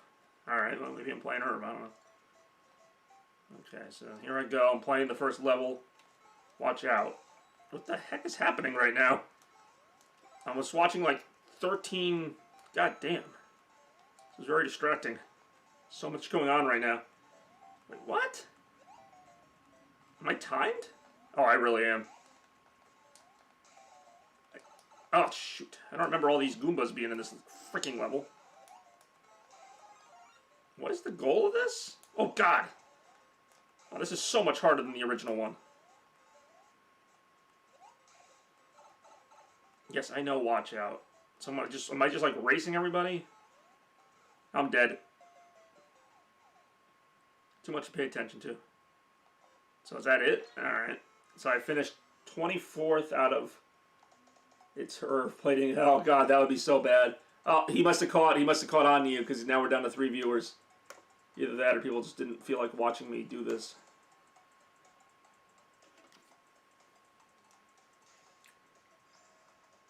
I somehow leveled up.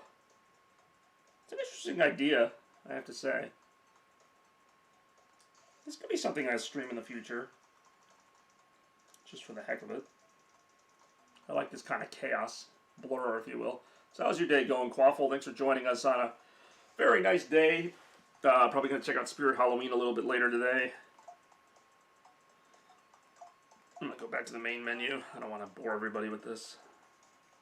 Because we are back online. Talking about Halloween games like Pumpkin Jack. Which looks like a decent playable game that I could play when it comes out. Nothing, spectacular, but whatevs. Get my guitar stuff back here. Alright. I don't think I have anything Digimon related to show off, at least not nearby. I used to have a Beelzemon figure. I know I got some other stuff. Metal Greymon. Metal Greymon. Alright, how'd this song go again?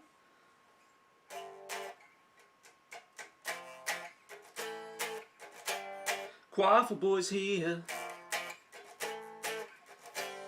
He's gonna say stuff about some stuff. And now we're right here.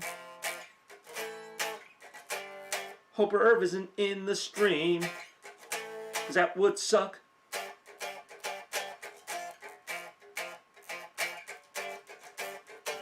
That would suck. I need that little effect pedal like Brian had. Yeah. It's Irv. Who spells Irv that way? Irv with a U. You gotta be kidding me. Hey, whatever happened to the Toaster cartridge? Megan Trainor doesn't play the guitar. She's all about that bass. I tell you, Strap, you came with your A game today. That's why we love you.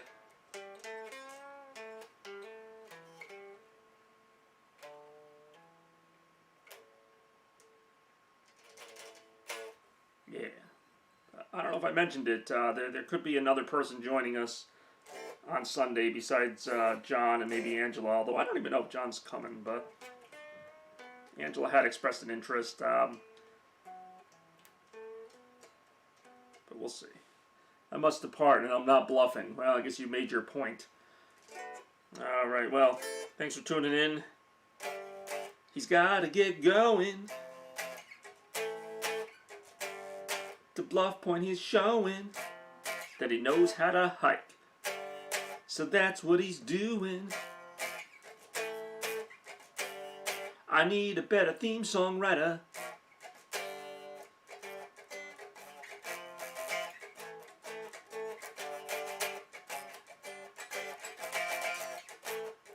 It's actually pretty easy to write this stuff.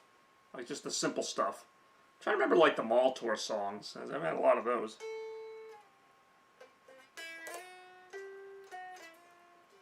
Yeah, pretty much all the YOLO John Le. Who the heck is John Le?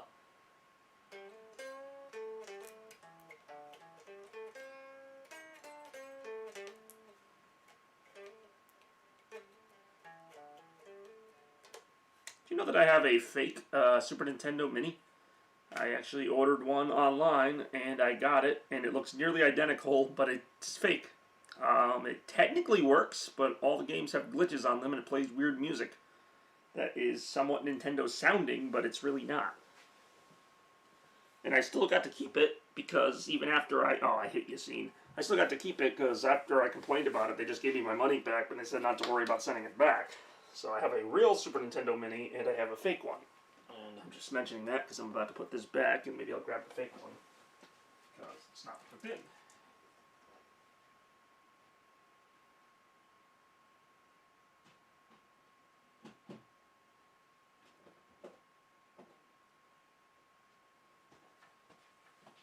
So yeah, this is actually a fake Super Nintendo Mini. I actually would never have discovered this was fake, except I tried to hack it like I did with my actual one. I tried to put more games on it. Yeah, we're not going to hear the opinions on Yassine, at least not yet. At least not until he's watching. If he's watching, then absolutely I'll let it rip. But, no, this is the fake Nintendo Mini. There's like some really weird ways to know that it's fake. One of them is, I think if you open the control ports, yeah, if you open the controller ports, it's not really going to show up very well here. There's like two little dots near one of the ports. I guess there's only supposed to be one dot. Like, I don't know why they would do that. Like, that would kind of out them. And also, if you look on the back, like, it does mention Nintendo, but, like, I don't know, there's just, like, little things, like the barcode is, like, wrong by a little bit.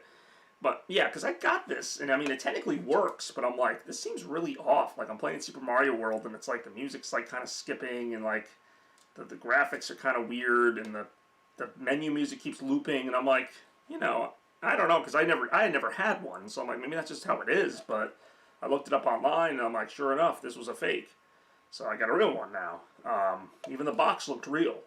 So, yeah, that just goes to show you. Alright, opinions on Yassine. You know what's funny is Yassine and I actually were friends at one time. Like, he would comment on a lot of my videos, and, I mean, I had nothing against him. Like, he would comment on my... I mean, if you want to, you literally can have this. Like, I keep it for display purposes, but, I mean, if you have an HDMI cable, I think I have the power cable. You just need an HDMI cable to make it work. And I can give you the controllers. The controllers actually work with the real one. They're a very special controller, but they will work. So if you want a broken SNES Mini that technically plays a few games, you can have it. You just can't hack it because it's not a real Nintendo product. I don't know what it runs on. It's like, oh yeah, it's got all these games, and it does have the games. It has Metroid, it has all that stuff, but they don't work right. What was I talking about? Oh, Yassine. Yeah, no, he commented on a few of my Maltor videos. That's how I first met him. And then he started to comment on, I mean, I guess I could come over today. I'd have to find the power cable for this, because I don't know if I still have it. It's just a USB cable, I think. DC in. Actually, I have no idea. Actually, that was another thing that outed it, is that the power cable's almost like a phone charger cable. Like, it's not even like an official, like, block power cable that the real one comes with. So as soon as I saw the real one, you could tell. The weight is almost identical. There are very few things that make this fake, but the performance kind of gives it away. It's really not worth it. But I got my money back, so I didn't pay anything for this, technically. Available at $5.30. Well, I'll let you know if you really want to play a counterfeit Super Nintendo Mini, which may or may not work. Actually, I do want to get rid of the controllers, because they're just not as good. What was I going to say? No, what was I going to complain about Yassine or something? Actually, I want to go to Spirit Halloween, just to check it out. So much stuff I'm doing right now. I got to complain about Yassine. I got to maybe give you this fake Nintendo Mini. Yeah. Yeah, now, Yassine, I mean, it's kind of funny. I didn't really hate him. He would comment on Red Sox stuff and Celtic stuff, like, you know, whatever. And I think our whole arguments began on Facebook, not YouTube. Even though I have a few anti-Patriots YouTube videos, he would just get on me on Facebook being like, oh, well, you are a Red Sox fan, so you have to be a Patriots fan. I'm like, well, no, actually, I don't. I'm not just, you know, locked into whatever teams I live near. I like the San Diego Padres, true fact. I don't care. I don't care that I live in the East. So it's kind of just that random. But yeah. No, I don't know. I don't know what else to say about him. He's whatever. He's annoying. He feels the need to comment on things that generally have nothing to do about him. I notice he hasn't really mentioned the Patriots much since they're 2-2 right now, and they're really probably not going to go anywhere in the playoffs. I'm sure he'll argue otherwise. The Patriots could lose like 10 games in a row and you'd go, oh, well, you know, sometimes you just don't win the games. And that's the thing I hate about Patriots fans is they get so obnoxious when they're winning. But when they're losing, then all of a sudden they're all reasonable. It's like, no, you're not. You guys are dicks. Let's see. Let me see what else I got. Oh, I got this really cool metal Sonic thing not that long ago. I actually got this at Game Exchange. Very detailed. From like Sonic Generations. I enjoy it. In fact, let me see if I can... I got nowhere I can really mount it for the stream. This is stuff I need to work on. I need to get like a desk or something to display all my Sonic paraphernalia. Of which I have a lot. I actually saved the space on my shelf here if I ever get any Crash Bandicoot stuff. Because that was a great game as well.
I can't find the power pin. I just never really thought about it. Ew. That doesn't look like the scripts. Oh, geez. Look who's joined the show. I forgot you had a YouTube account. But yeah, John, you really have disappeared. I really am here. I was just showing Quaffle Boy this fake Super Nintendo Mini, which apparently he wants, which I don't mind because I didn't pay anything for it. This is completely counterfeit. These are the controllers that came with it. They look very much like Super Nintendo controllers, but they are not. I just can't find the power cable, so that could be a problem. I don't know if it will work with any USB cable. Yo, talk about John Paper. I really might talk about John Paper. Oh, and also because somebody else mentioned, what do you call it, Neo Geo earlier. I have this Neo Geo Pocket Color that does work, and it is real. So there you go. Net Games, Episode 5. Woo! I've already kind of talked about everything, and I know. Yeah, what do you mean? What do you want a fake Super Nintendo? No, you don't. You don't want a fake Super Nintendo. I mean, it technically works. It's just very glitchy. And very fake. And very free. But I don't know where the power cable is. I'm not saying I don't have it. It's just not something I was really thinking about. Did you buy the Game Gear? No. And I know that it is available now. I've seen videos of it. I have a Game Gear. I have a real one. I enjoyed Neospatians. Yeah, well, this is Neo Geo. This is not the Neospatians. What, are you guys all together in the same room now? I'm actually very surprised. I did not think I would see John Paper in this, or any rendition of this. It's funny, because almost every episode people ask me to talk about you for some reason. I don't know. Kevin and Ryan used to log in here, and they would talk about, they'd be like, what's John doing? I'm like, I don't know, ask John. But seriously, I don't know. Where's Mr. Gaines? He's out, actually. My nanny had shoulder surgery recently, and he's been having to take care of her. In fact, I might go over there either today or tomorrow and see how she's doing. She seemed to be doing okay yesterday. Her arm is completely numb from the surgery. She'll probably be rehabbing for the next few weeks. Not that she did a lot, but, you know, just kind of laying around. And she's supposed to not lift anything, but of course she'll do it anyway, because every time we go over there to help her, she does something. Yeah. Jeez, it's quite a life I lead. It really is very well. You asked where he is. He is off the next few days, but that's why. And then after that, who knows? Who knows? But I did mention the mall tour to Massachusetts on Sunday. That is still going on. I only say that because you guys are the only ones who would even really know what that is right now. I've got my 3 viewers. We had Strap earlier, and his friend Randy joined the show for a little bit. And I pretty much talked about everything I was going to talk about. I'd ask what Ryan is doing, but oh, jeez. God, I hope he doesn't watch these. Oh, my God. Yeah, right. That's... If I had a way to delete... Actually, I think I do have a way to delete comments, but I can't. I don't bother. I'm not going to bother. Holy crap. That's not the scripts. What if I just, like, read your script live on the camera? But, like, let me see. I think I have it on there if I just go to my phone. Might have a way to incorporate that. It's random. They come around. Ah, that is random, yeah.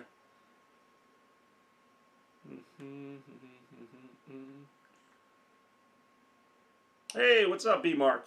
Oh, see, look at this. Everybody always shows up like toward the end of my streams or when I'm thinking about ending it. I definitely remember you. Not too many people who prank call me during the Christmas thing. I mean, I don't really care unless they come in. I think even if they join the stream now, they're not going to see a comment you already made. They're just going to see the comments that are ongoing. You would very much. All right, so you don't want me to read. All right, then I won't read your script. No problem. Problem solved. Problem very much solved. What's up, B-Mark? I appreciate you showing up, checking out what's left of the stream. We're actually just talking about the mall tour. Oh, you still on that with Where's My Girl? Come on, man. Your girl's been gone since 2017, basically, and yet you still talk about her in every video you get. Which I'm sure she doesn't appreciate if she even still watches these, which I know she doesn't. But I digress.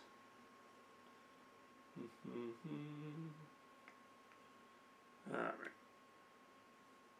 As you can tell, this is pretty laid back. I was going to do this in, what will be Christmas Central, but it's still kind of a mess in there, so...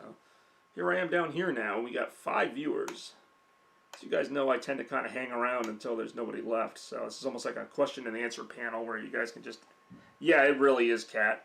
So B-Mark watched my videos back in 2015, saw like one video of Cat and pretty much just like went nuts. In fact, the comments are still there from the West Farms Mall Tour in 2015 where he's like, oh, is she single? And I'm like, this started the whole saga of Where's My Girl every time she wasn't in a video. Including last year where he kept asking that. And I'm like, dude, I got no idea. She ain't my girl. She ain't your girl. I don't know where she is. But, yeah. Yeah, go ahead. Let's, I don't care. You can say whatever you want about her. Haven't seen her since late 2017. She actually got me a Christmas gift that year, surprisingly. And that was about it. I think I saw her like once the next year. I mean, if Mark wants her, he could have her. Yeah, pretty much. That's pretty much where we're at right now. Let's see. I can actually, oh, it's right behind me. Yeah.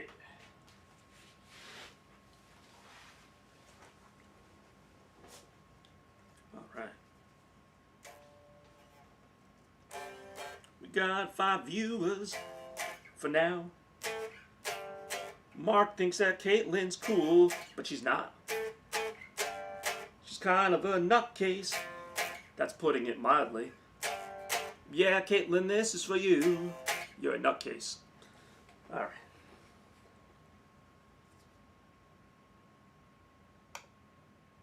I think Mark. Oh yeah, Mark's already. Oh no, he's still here. I was gonna say.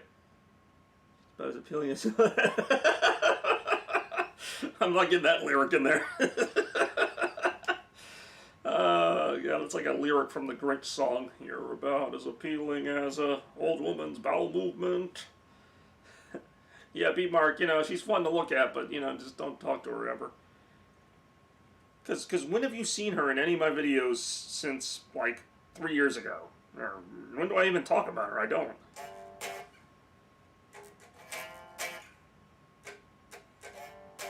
Yeah, unfortunately, at least 3 out of 5 of us in this room know of her. I know Quaffle doesn't know her great, but he knows the story.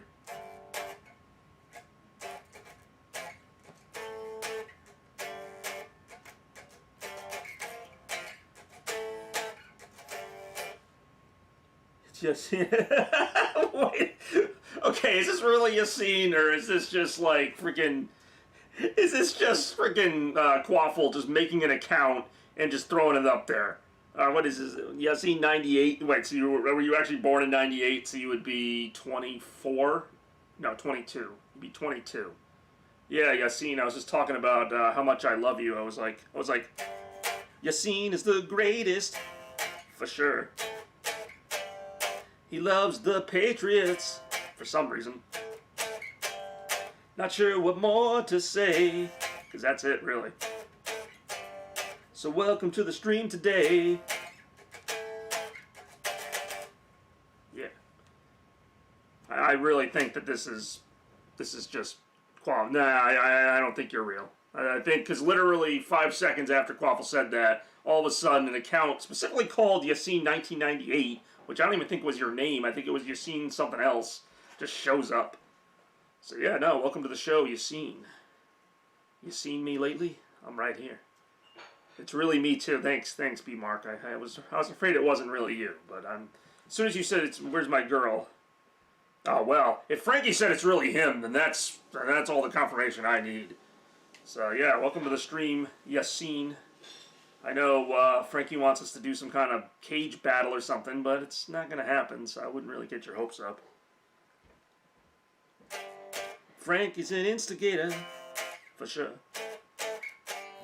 He likes to start fights with people that he doesn't really understand. I was really bored. Okay, well, I mean, I don't doubt you're making that up. I mean, that would put you in your 20s. That's fair.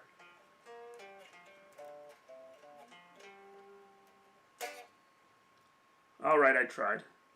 You tried what? I mean, I don't care if it's him or not. And this is, you know, whoever wants to check out the stream can check out the stream. You know, it's nice to see people on the stream.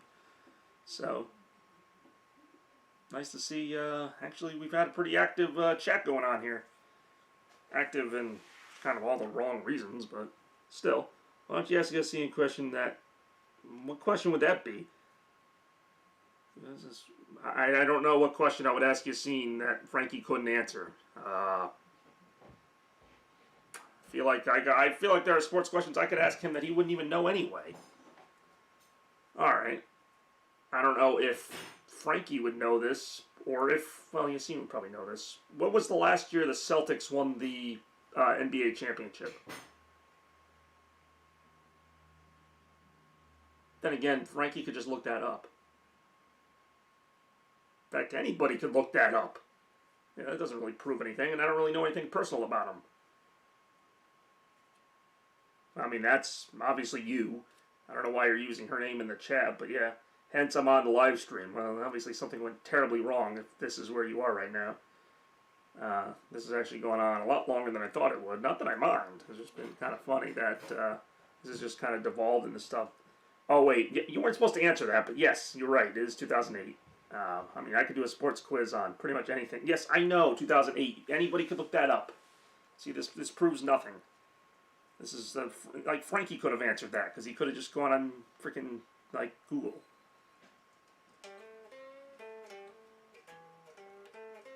Then again, Frankie only knows one basketball player, and for some reason it's Jamal Crawford. Well, that's why I don't know what you mean when you're, like, asking a question that Frankie wouldn't know. It's like, well, Frankie can Google anything.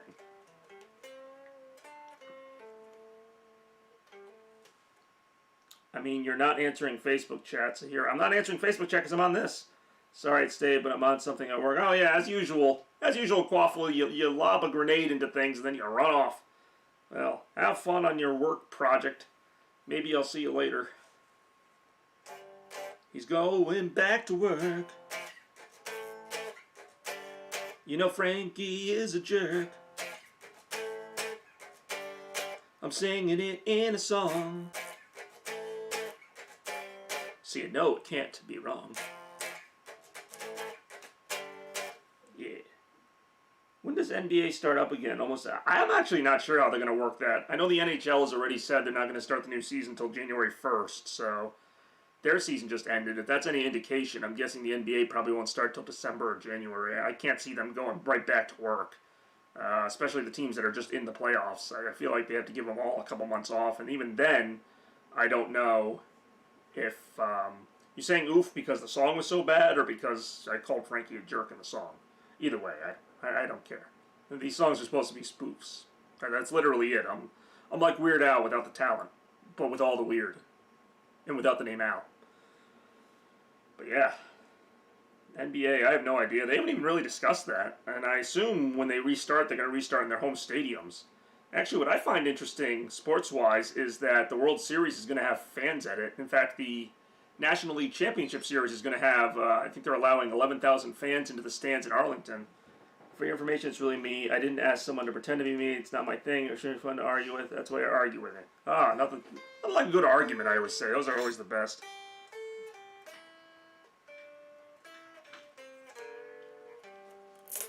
I could be like, the sky is blue, and Yassine would be like, well, why do you think the sky is blue? I think that you just kind of like think the sky is blue. It's not always about you and the sky. I think it might actually be, I'm starting to think it might be as well. It just seemed like convenient timing, but knowing Frankie and his propensity to start things, he probably went on Facebook as soon as I said that, messaged Yassine and said, hey, check out Bobby Gaines' channel right now. And coincidentally, here we are. Here we are on my channel. Yeah, we're wasting some time now. His speech pattern is very reminiscent of what, I mean, yeah, he is using words. Really, me, Yassine, I didn't. No, I know you didn't ask someone, but nobody asks for Frankie to do these things. He just kind of does them.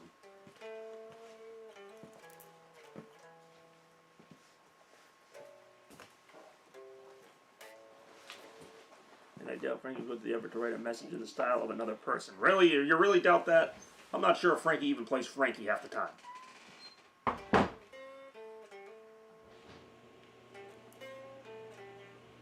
I don't think I ever figured out what you work at Staples. Yes, I do, actually. In fact, I think you asked the same stuff last year. Now, it's really weird, B-Mark, because you are a viewer of mine who does appear once in a while, but then I don't hear from you for like a year or so. I don't even know if you were part of the Christmas stream last year. That was a really fun one.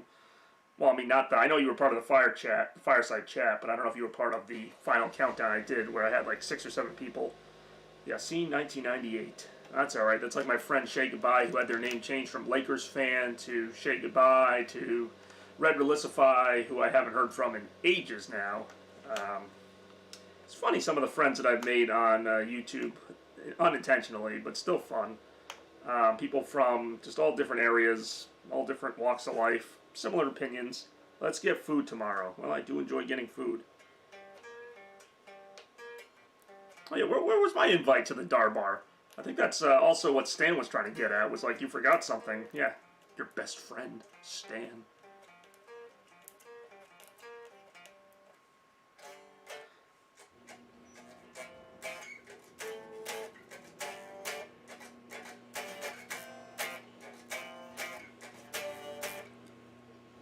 My view count is all over the place right now.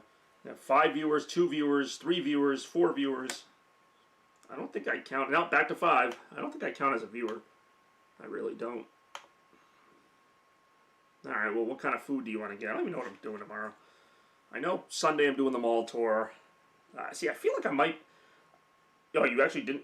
Why would you pretend you went there? Anyway. What was I going to say? I mean, if I'm available tomorrow, maybe. I don't know if I might need help with my nanny tomorrow. Might need help with my nanny tonight. I don't know what's going on. I also don't know what I'm supposed to do. I mean, no offense to her. I did help her the other day, but it's like she just kind of has to take it easy. That's really all there is to it. I mean, she's not in any mortal danger. She just can't be walking around and lifting stuff. She just has to rest. So, you know, I'm on call, but so is my dad. And so is pretty much anybody. But that really has nothing to do with anything. So, B-Mark and Yassine, what have you been up to? Anything good in the last month or so? I really cannot. Frankie texted me saying you were talking about... See, there you go. I knew it. What do you mean, he texted you? He has your number? Why am I not surprised? Yeah. So here we are. Frankie, as usual, trying to stir up trouble. But it ain't going to work this time. It's not going to get me to go on a tirade about the Miami Heat or the San Antonio Spurs or the Lakers or the Patriots or any of that. Because today's a day to relax. Today's a day to just do stuff.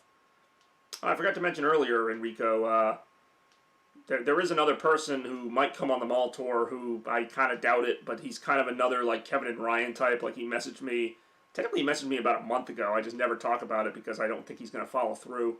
He's another person that's like from the Massachusetts area that's like, oh, I really like your mall tours, you know, let me know when you're doing one. So screw it. I let him know, but that doesn't mean he's going to come. His name is Sean. I'm going to add him to the group, but take that with a grain of salt because there's like 31 people on that group and only 4 ever respond. In fact, the other day at work, Angela was like, when's the next mall tour? And I'm like, yeah, if only I had some kind of group that tells you when they are. That would really help everybody involved, wouldn't it? And freaking Corey's like, oh, where's that mall? I'm like, I give her all the details. Oh, I can't go to it. I just wanted to know where it was. Well, then why'd you ask me where it was? Like, who cares? It's in Florida. Like, you're not going anyway. The mall could be down the street. You're not going to it. But whatever. I do want to check out the Spirit Halloween. I feel like I'm just repeating myself right now, but some people are new to the stream. Because this always happens, even when I do my gaming streams, as soon as I'm about to sign off, like 4 people log on, and I'm like, well, I can't let my 4 people down. 4 people's like a small crowd for me. That's like my Woodstock if I get more than 3. I'm like Newman with the mail. Nobody ever breaks the 50% barrier. Ayo. I see I haven't missed much in this chat.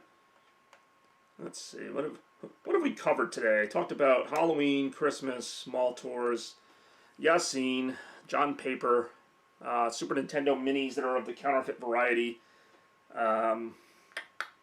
retro gaming, modern gaming, sports, a little bit of sports, not too much. Randy was more the sports guy. He's not here right now. Yeah, you know what could be funny is Tom Brady's Buccaneers at 3-2. The Patriots could be 3-2. They'd have the same record, so take that as you will. Although I don't think record says everything.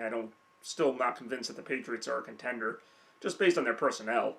I think they have, as usual, a fairly easy schedule. They could go 9-7 out of that, but is that good enough to get into the playoffs? We'll see. But I digress. And that's how you talk sports.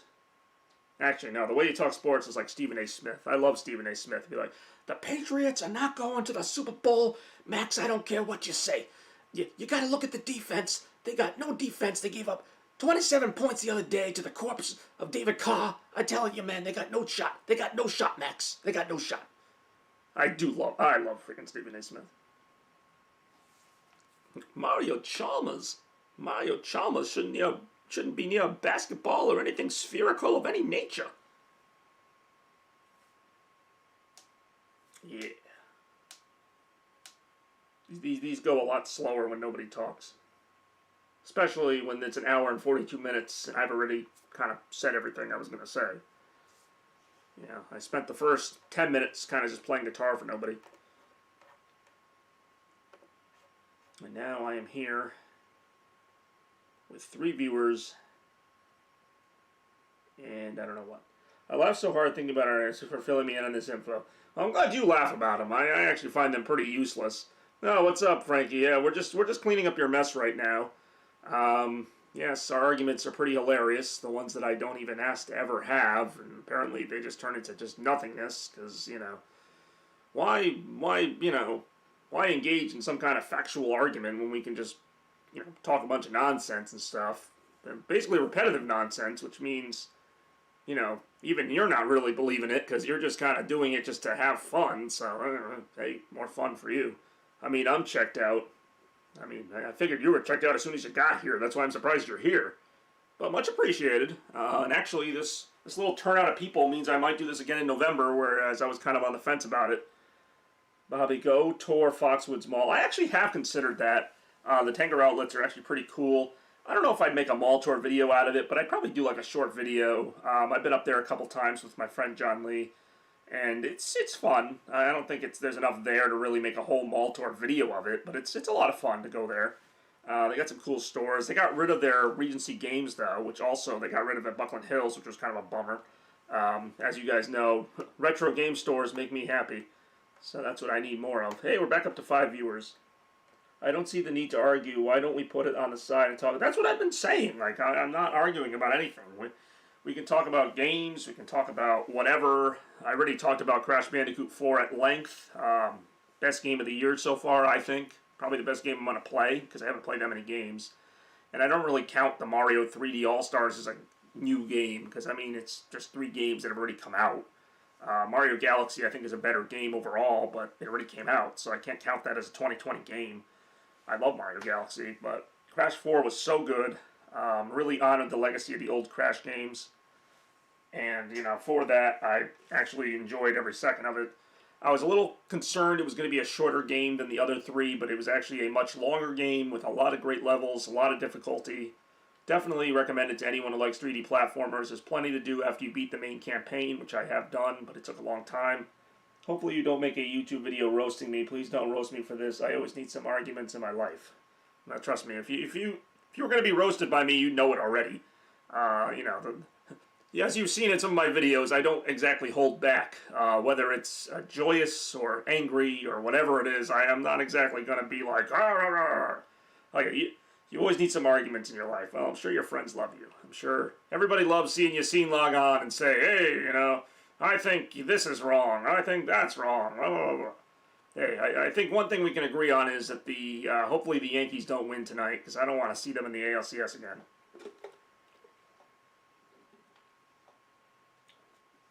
It's actually going to be pretty annoying if after all this with the new baseball season and all these teams, these random teams that made it into the playoffs, it ends up being the Yankees and Astros again. And then it ends up being like the Astros and Dodgers in the World Series. It's going to be like, really, again? But whatever. I mean, it was pretty predictable from the start. I'm a little annoyed that the Yankees have made it this far. I'm actually more annoyed the Astros have made it this far because I'm pretty sure they have a losing record. It was only a 60-game season. I think they're like 29-31, and they have a chance to go to the World Series now. But that's baseball for you. And that's baseball any year. There's always like that one random team that ends up doing that. I always need some arguments in my life. That's a philosophy I had not really heard of. Yeah, I do hate the Yankees. The Yankees really do suck. Actually, Enrico, I was watching the episode of New Girl the other day where, let's just say Nick has to help out his cousin. His cousin's from Boston, and before that they're like, Yankees suck, Yankees suck. Oh, God, that was such a bad... I mean, it was a good episode, but it was so bad. Oh, my God.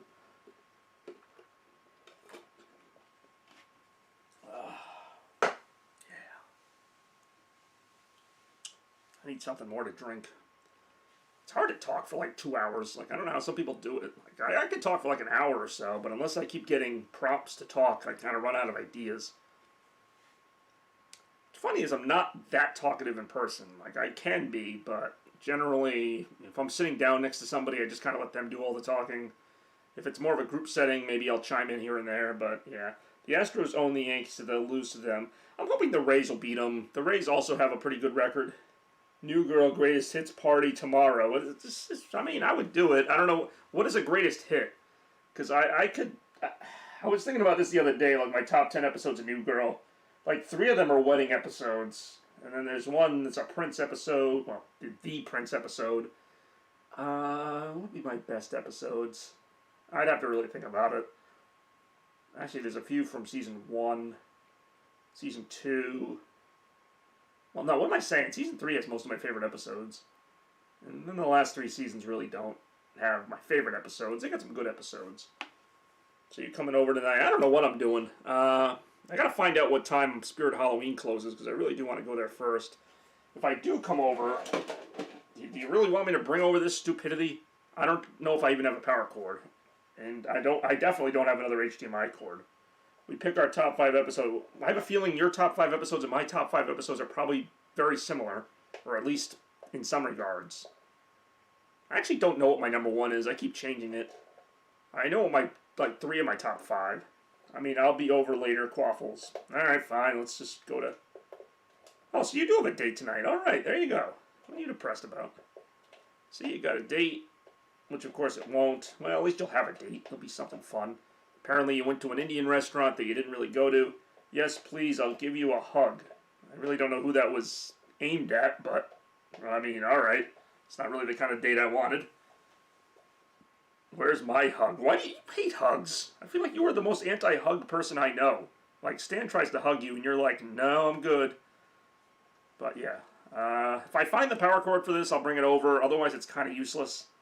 I don't know where it is. I honestly think the power cord is just a phone charger. In fact, I think I'm using it as a phone charger. I'm gonna go. See you later, old friend. Alright, well, there you go. Good to see you, Yassine. Thanks for being here and being here. Good luck. Hopefully the Yankees lose. We know the Celtics aren't winning. Hopefully the Lakers lose, but I know they're not going to. It's not with Emma. Well, then who's it with? I don't know.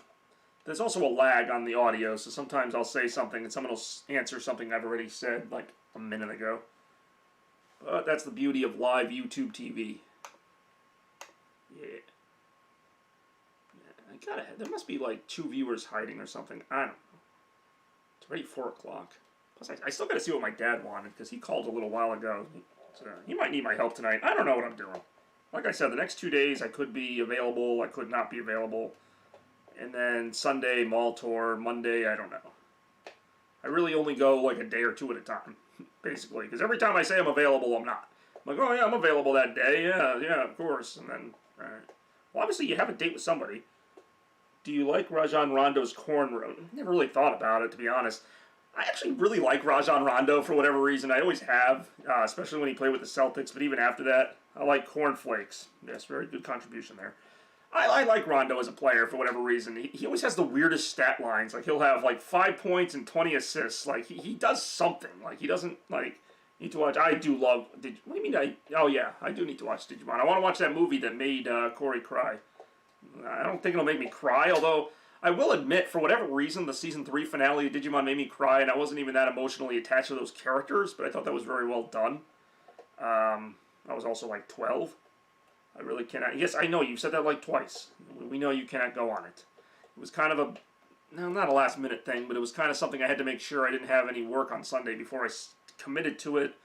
And because it's a longer trip, I have to leave earlier, and they're only open till 6. Yes, I know I'm leaving too early. I'm leaving too early because it's like a 2.5-hour drive. If it was an hour drive, I wouldn't care, but it's a long drive that I assume I'm driving. I haven't really arranged that, but I'll drive. I don't care. I'll drive from my place. Where's Brian and that other guy? Who's Brian? I mean, who's Brian? Who's the other guy that appeared? I mean, John Lee appears on my mall tours. There's Ryan.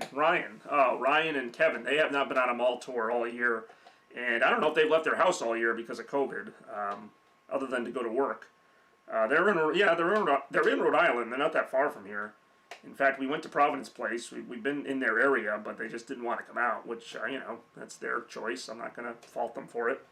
What I found kind of weird isn't that they didn't come out, but that they kind of cited, like, they didn't want, like, the media or whatever, like the social media aspect of it. Like, they thought it would look bad for their jobs if they were seen, like, socializing during the pandemic. Is it just you and John Lee? As I mentioned, it is, as of now, it's us two. Angela seems interested, and maybe that Sean guy. I wouldn't really expect that. So, yeah, probably just John Lee and I at this point. But it's a great mall. I'm looking forward to seeing it again. That's the whole deal. Unless Bismarck over there wants to come. I know he's from the Massachusetts area. It's right in Braintree, Mass. It's the biggest mall in New England. Not just the biggest mall in Massachusetts. It's the biggest mall in all 6 states. So it's a really nice mall. Surprisingly, it's very summery looking, which I find weird. Massachusetts has a lot of tropical looking malls. Like, they have palm trees and, like, kind of like this, these big, bright, lighted windows and stuff. It's a really nice mall, as I might have mentioned. Looking forward to seeing it again. It would be my first time there since 2017, where I went with Caitlin. So, yeah, you could walk in the same mall as Caitlin walked in. It'll be just like you were there with her, because I was there with her. In fact, she still holds the record for most mall tours gone on, although John Lee is catching up quick. So, take that as you will. Yeah, so all you guys who like or hate the mall tour, you can blame Caitlin for that one, because she's technically the one who told me to bring it back, or helped me bring it back in 2015, and some 5 years later, here we are. Yeah, I don't know why I'm still holding this thing. Like, I don't know why I'm still holding this thing. In fact, I don't know why this stream is still going on, but I don't care. This is actually much better than I would have expected, and might even be good enough for me to do one in November, because I was kind of on the fence about doing one, because the last 2 have kind of bombed so horribly. I think the last one was just me talking to one person. I can never tell what you're saying what the fuck to. Like, I don't know what WTF means. Aren't I tied with her? No, you're not tied with her. John Lee's like 1 behind her, and you're like 1 behind John Lee. I don't know, I gotta look it up. You're not tied with her, I know that much. She has 15, I think you have like 13. Actually, I think 13, I don't freaking know. You're gonna beat her. If you don't beat her, literally Angela and John Lee are right behind them. It's Agumon. Why so much hate on my girl? Well, do you have time? You know how, like, sometimes you message somebody to do something and they don't message you back for 3 years? Well, that's her. That's about how that goes. And she pretty much disowned me and even people who know me, who she was also friends with on Instagram and everything else, kind of just deleted any evidence that any of us were ever friends, and basically came out of left field. I'm just going to put all this stuff away.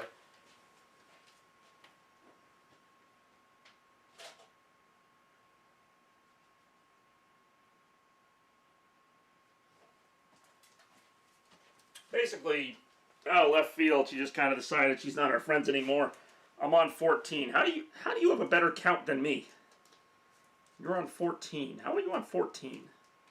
Well, I have an easy way to check, although I can't really show it on screen here.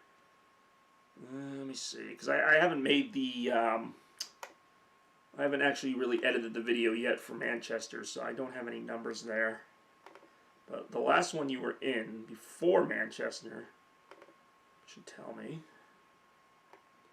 Well, I'm sure Enrico's going to make a very salient point about Caitlin. Don't want to miss that.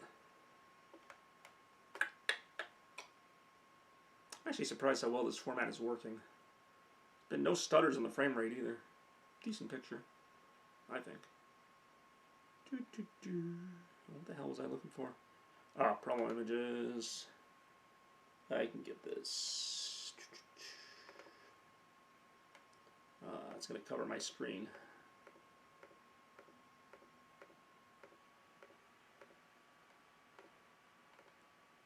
Wait a second.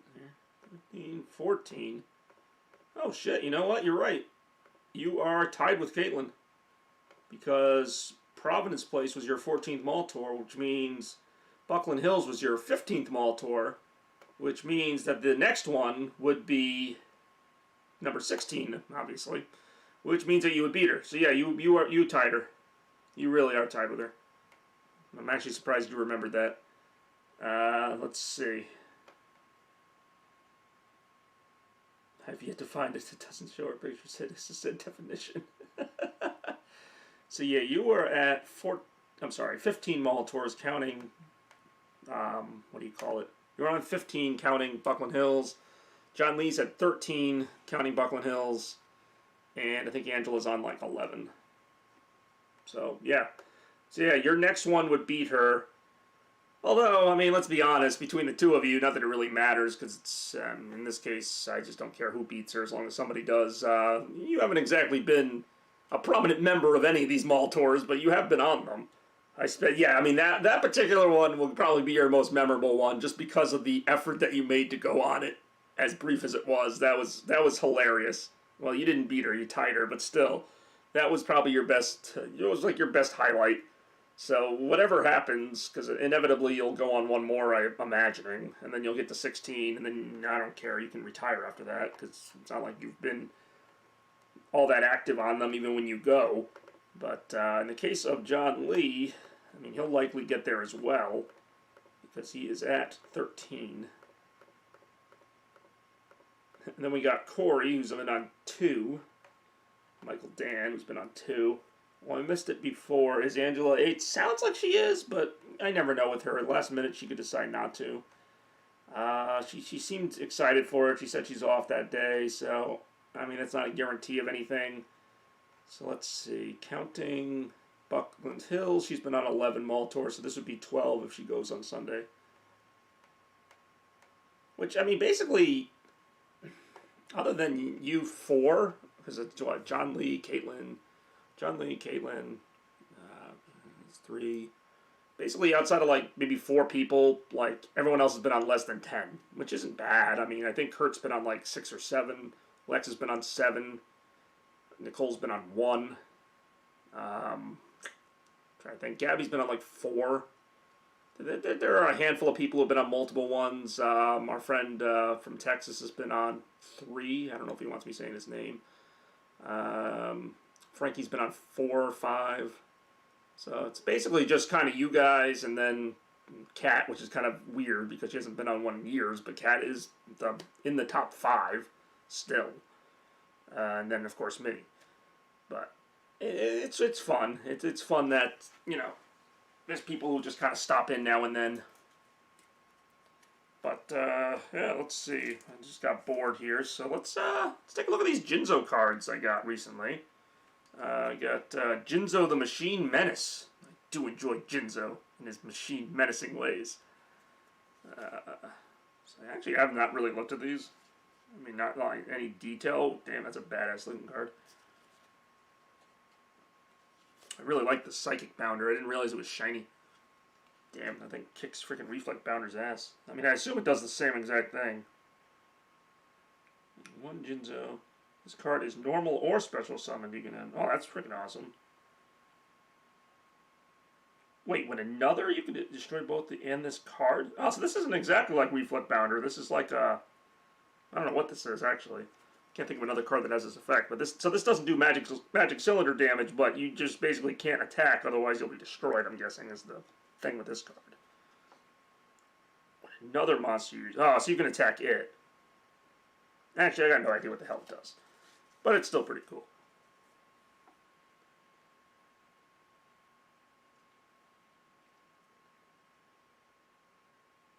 Oh, that's pretty cool. Oh, I'm actually surprised. Psychic. Wait, what's Psychic Mega Cyber? I thought it was Giga Cyber. Oh, who the hell cares? Just shuffling through freaking Yu-Gi-Oh cards right now. That's pretty cool looking. If your controls more spells or traps than you do. Oh, it's not even monsters. Special summon this card. You can only special summon once per turn this way. When this card declares an attack, attribute this card. Place that opponent's in their spell. What? Oh, that's pretty cool. I'm not sure how Psychic Mega Cyber is like. I mean, I know it involves Jinzo, but it. Nah, whatever. I don't even care. Ah, damn it. That's a cool card. Everlasting Alloy. Giga Cybers. Ah, I got you. I mean, frankly, I've already said I don't know where the power cord is, so I don't know how useful it's going to be. Activate one of the cards. All machine monsters cannot be destroyed. When a card is targeted, you destroy. Yeah, see, this is the interesting stuff we do on these. Cyber Energy Shock. And another Jinzo Ejector. I assume these will all be going in the...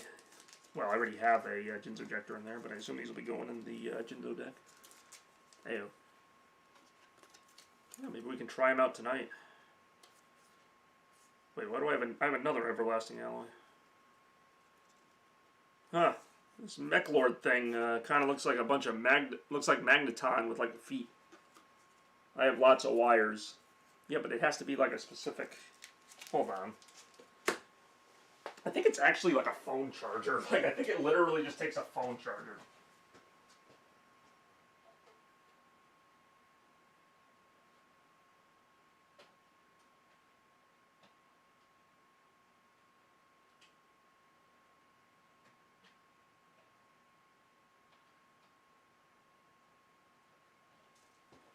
Yeah, so literally to power this, you need like a micro USB to a to the little like piece that goes into your wall. I have a few of them, but I'm not giving you one because I need them.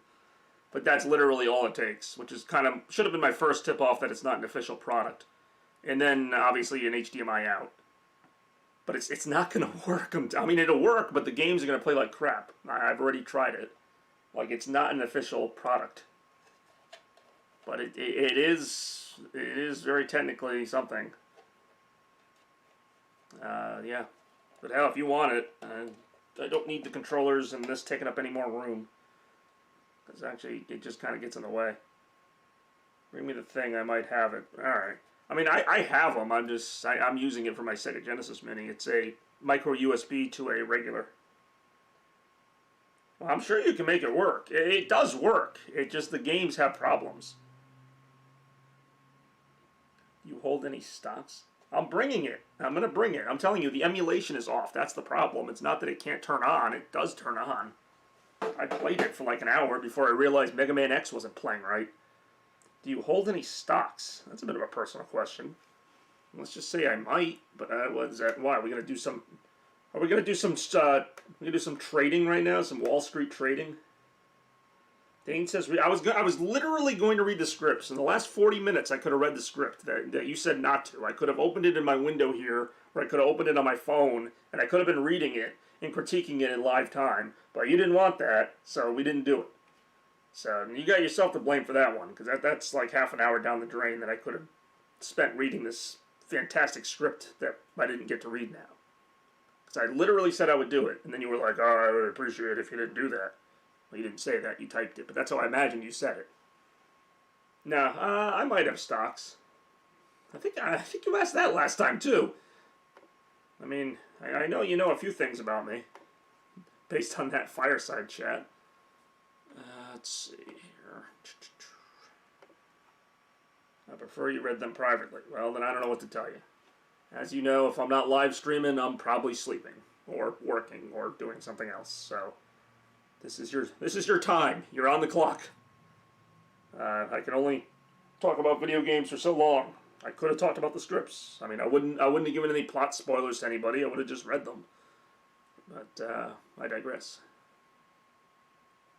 Can't believe I have 597 YouTube subscribers. Almost 600. I didn't. Yeah, you might not have. I don't know. It's been a while for all of us. Like I said, I prefer to stream on Twitch. It's a little easier. Oh, social security number is 041725987.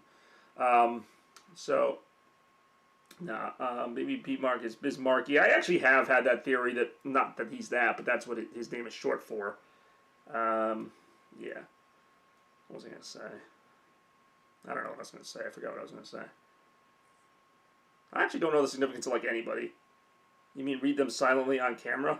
Well, I was going to, but at this point, I'm not going to. Like, I would have just opened Word, because I'm looking at the camera, but I have my laptop running right here, and nobody can see my screen, so I could literally just go like this, and just be like, I mean, I might mention a typo here and there, but I'm not going to, like, read them and do the voices. That would be boring for everybody else.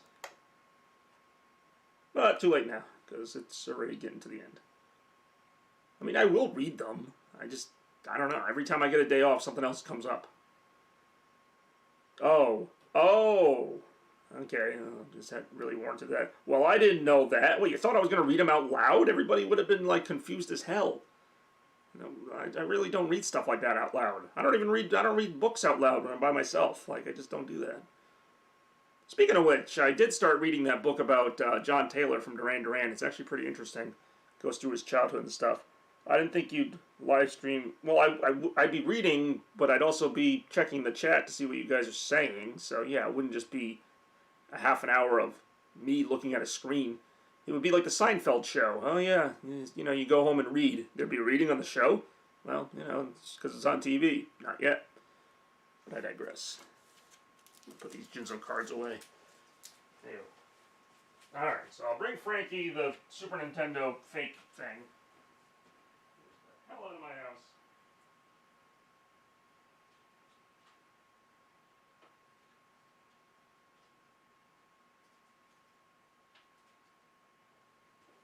Oh, here you go, Frankie. It's something Digimon related.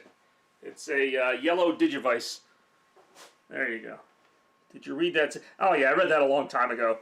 That comic really went nowhere.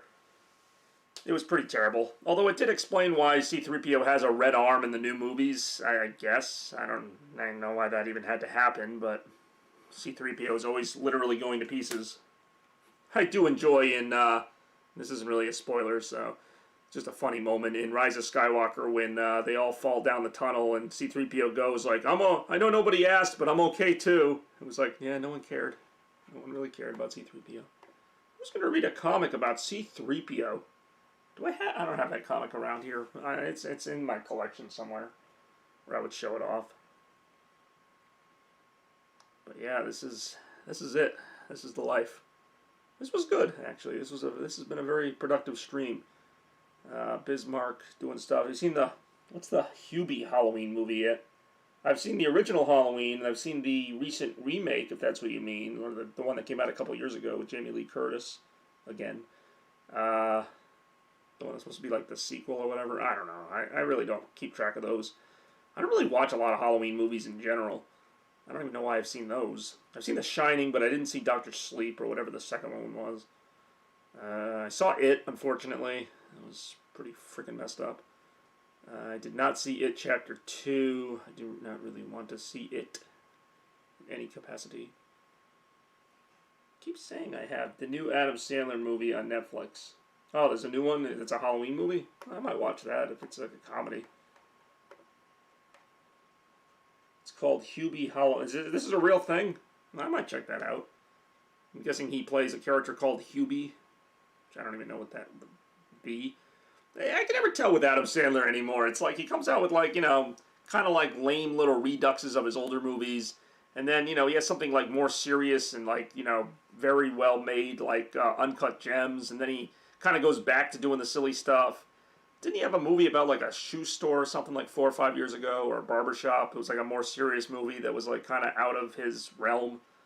QB Halloween sounds like it's going to be another like kind of campy Adam Sandler movie. I mean, I'll watch it anyway, but it's just kind of funny how like he really, obviously he sticks to his usual style, but every now and then he goes out of that style. And ever since he got on Netflix, he's just all over the place. Although Uncut Gems was a theatrical release, but before that he had a few, like that murder mystery one where I thought it was going to be a little more serious, but then it kind of ended up being kind of not hilarious, but it ended up being like a regular Adam Sandler type of thingy. I mean, I've enjoyed pretty much all his movies to some degree. I liked Funny People, which was kind of a combination of the two. Yeah, Uncut Gems was pretty good. And it has Kevin Garnett in it, who's a great Celtic player. Hey, I bet Frankie didn't know that. Only because Mohegan's Son was in it. Yeah, it's alright. It's a little old when you go there all the time. I keep forgetting if you're from here or if you're from, like, Massachusetts. But either way, I'm not surprised that you've been to Mohegan's Son. I'm going to go ahead and grab a Coke. So, talk amongst yourselves. I'm going to grab an actual can of Coke right now and just crack it on open. There you go.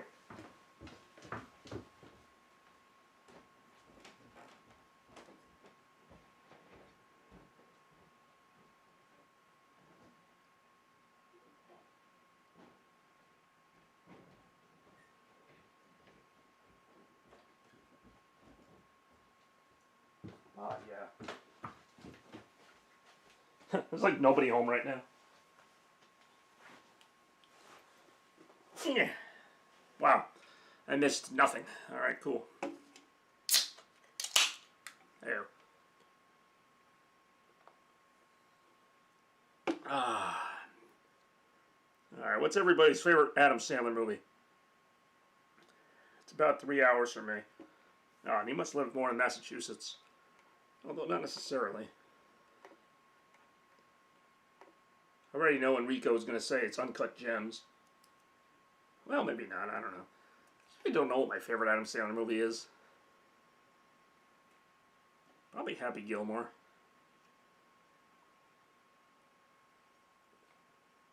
I love pretty much like everything from the 90s from him and Pixels. But yeah, I figured you'd say Uncut Gems, which it was a great movie. Just not usually my thing.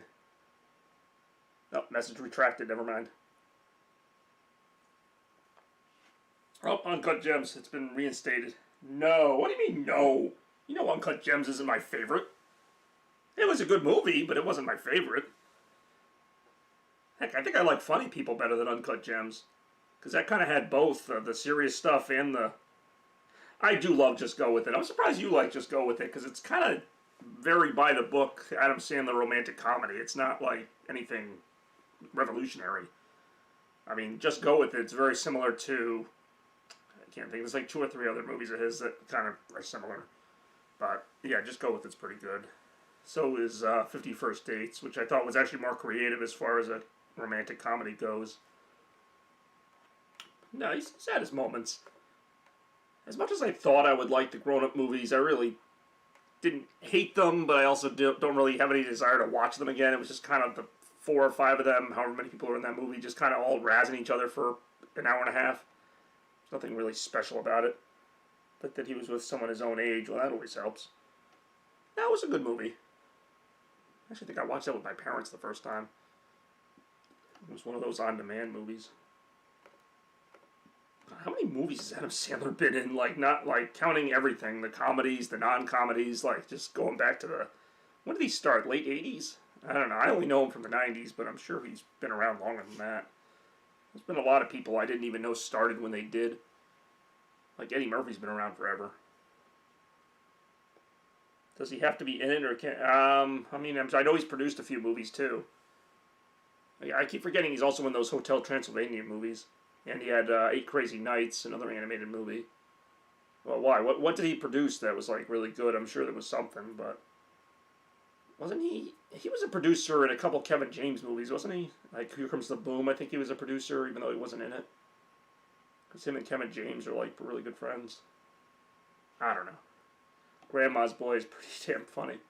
He produced it. I thought he was. Oh, I know he wasn't like in it, but I thought he had a cameo. I haven't seen that movie in a long time.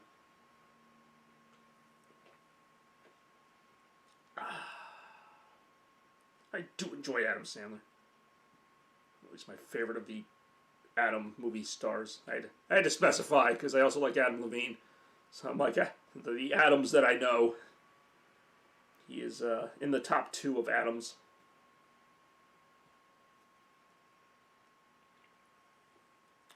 Just like Simon Le Bon is my favorite Simon singer. Ew.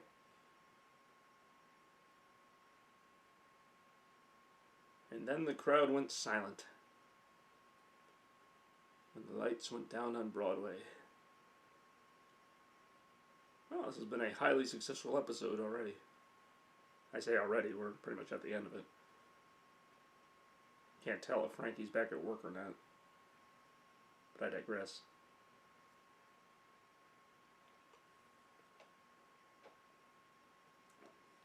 I mean, I know you don't like Adam Levine. Because you don't like his band. I mean, we could always go back to playing the Who Do You Like More game. Who do you like more, Simon Le Bon or Adam Levine? Obviously, I know your answer. It would actually be a close one for me, too.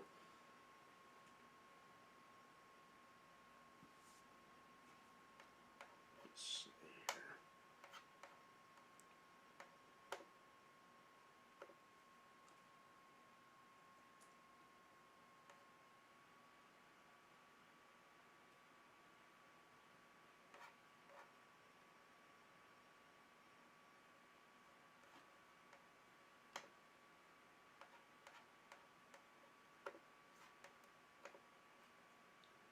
I knew you were going to say that. Obviously, Simon Le Bon. I mean, I do enjoy Simon Le Bon. In fact, I even have a pop figure of the aforementioned Duran Duran lead singer.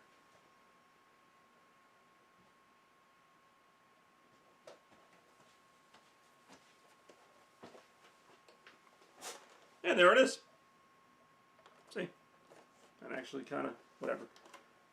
I hate Levine because that's kind of a weird reason to hate him, and I feel like you hated him before that even became a thing. Message to be retracted. Yeah, it really is. But that's a weird reason to hate somebody. But I digress.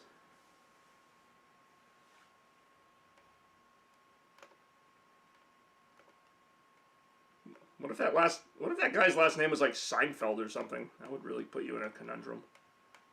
Or Alexander, or even just John as the last name. Well, I guess technically that wouldn't count. It'd have to be Dwight would have to be his last name. Reginald Dwight. I don't know why he didn't stick with Reginald Dwight. It's a very, very like proper British sounding name. Reginald Dwight. Reggie. Red Strikes Back. Yes, I know one of those was a real thing. Alright, so we touched on the mall tour, we touched on the Christmas plans that will soon be enacted at the end of October, talked about the Halloween plans, briefly touched on the Blockbusted remake, which is kind of stalled for right now because I'm so many videos behind. I still got videos from the summer I gotta finish editing, if I ever get time for it. Stuff that I did with John Lee, and I just put out the Mount Misery Commiserate video not too long ago. That was a great one. I do enjoy that. Red Strikes. Oh yeah, that's a decent album. I thought you didn't really like a lot of his '80s albums, other than like, I don't know what. Cause that's like his Ice on Fire and friggin' Leather Jackets era. All right, fine. You really are going now that we are talking about possibly your favorite subject, Elton John music. A message retracted. Yeah, well, there you go. Oh, all right. Well, that would leave us with 2 or 3 viewers because I think this view count is 1 off.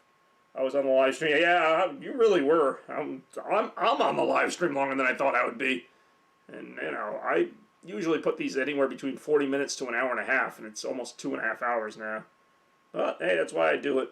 And you guys can watch the complete version of this tomorrow when I put it out as its own video, which will make a lot less sense without the comments on the side since you won't know who I'm answering or why. So, that'll be a fun video. Maybe.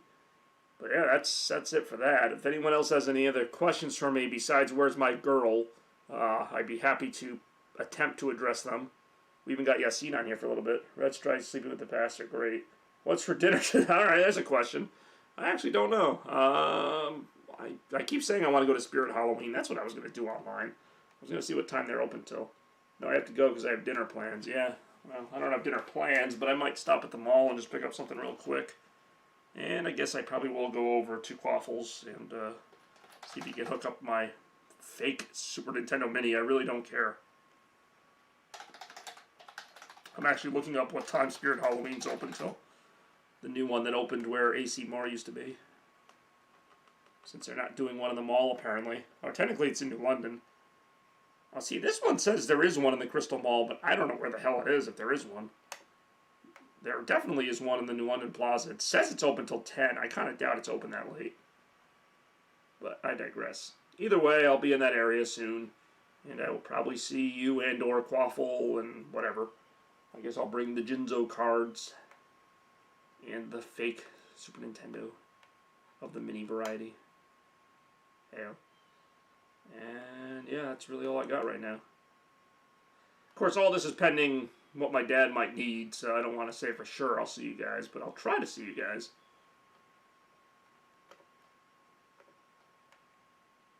And then there were 2. Maybe 3.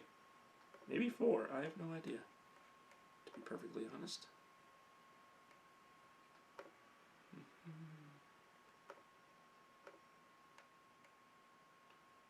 Yeah, they're dropping like flies. But that's usually how it goes. I get a few viewers early, then I'm about to close the stream, and then like 4 people log on. Apparently Dane even mentioned I need to read the script, so I mean, he knows what's up. Kind of.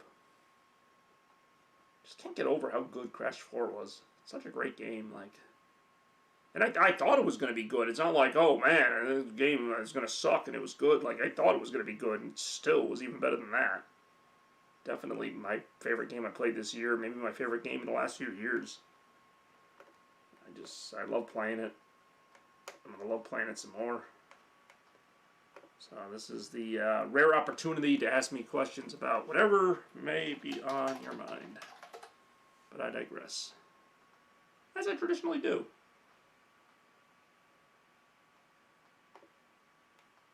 And then there were 3. Nope, still same people. I really can't trust this view counter, to be perfectly honest. But if nothing else, this has been a pretty successful episode of Net Gains. I feel like we've net gained a lot today. We even learned a little bit about each other. We learned that our differences aren't so great. Nothing we can't overcome. We learned that we all like to do random, silly things. We learned that Mohegan Sun is a pretty great place, although maybe not right now. That might actually be my dad calling now. Don't have a phone near me right now. I'm not saying I want to answer this. I actually don't know what that was.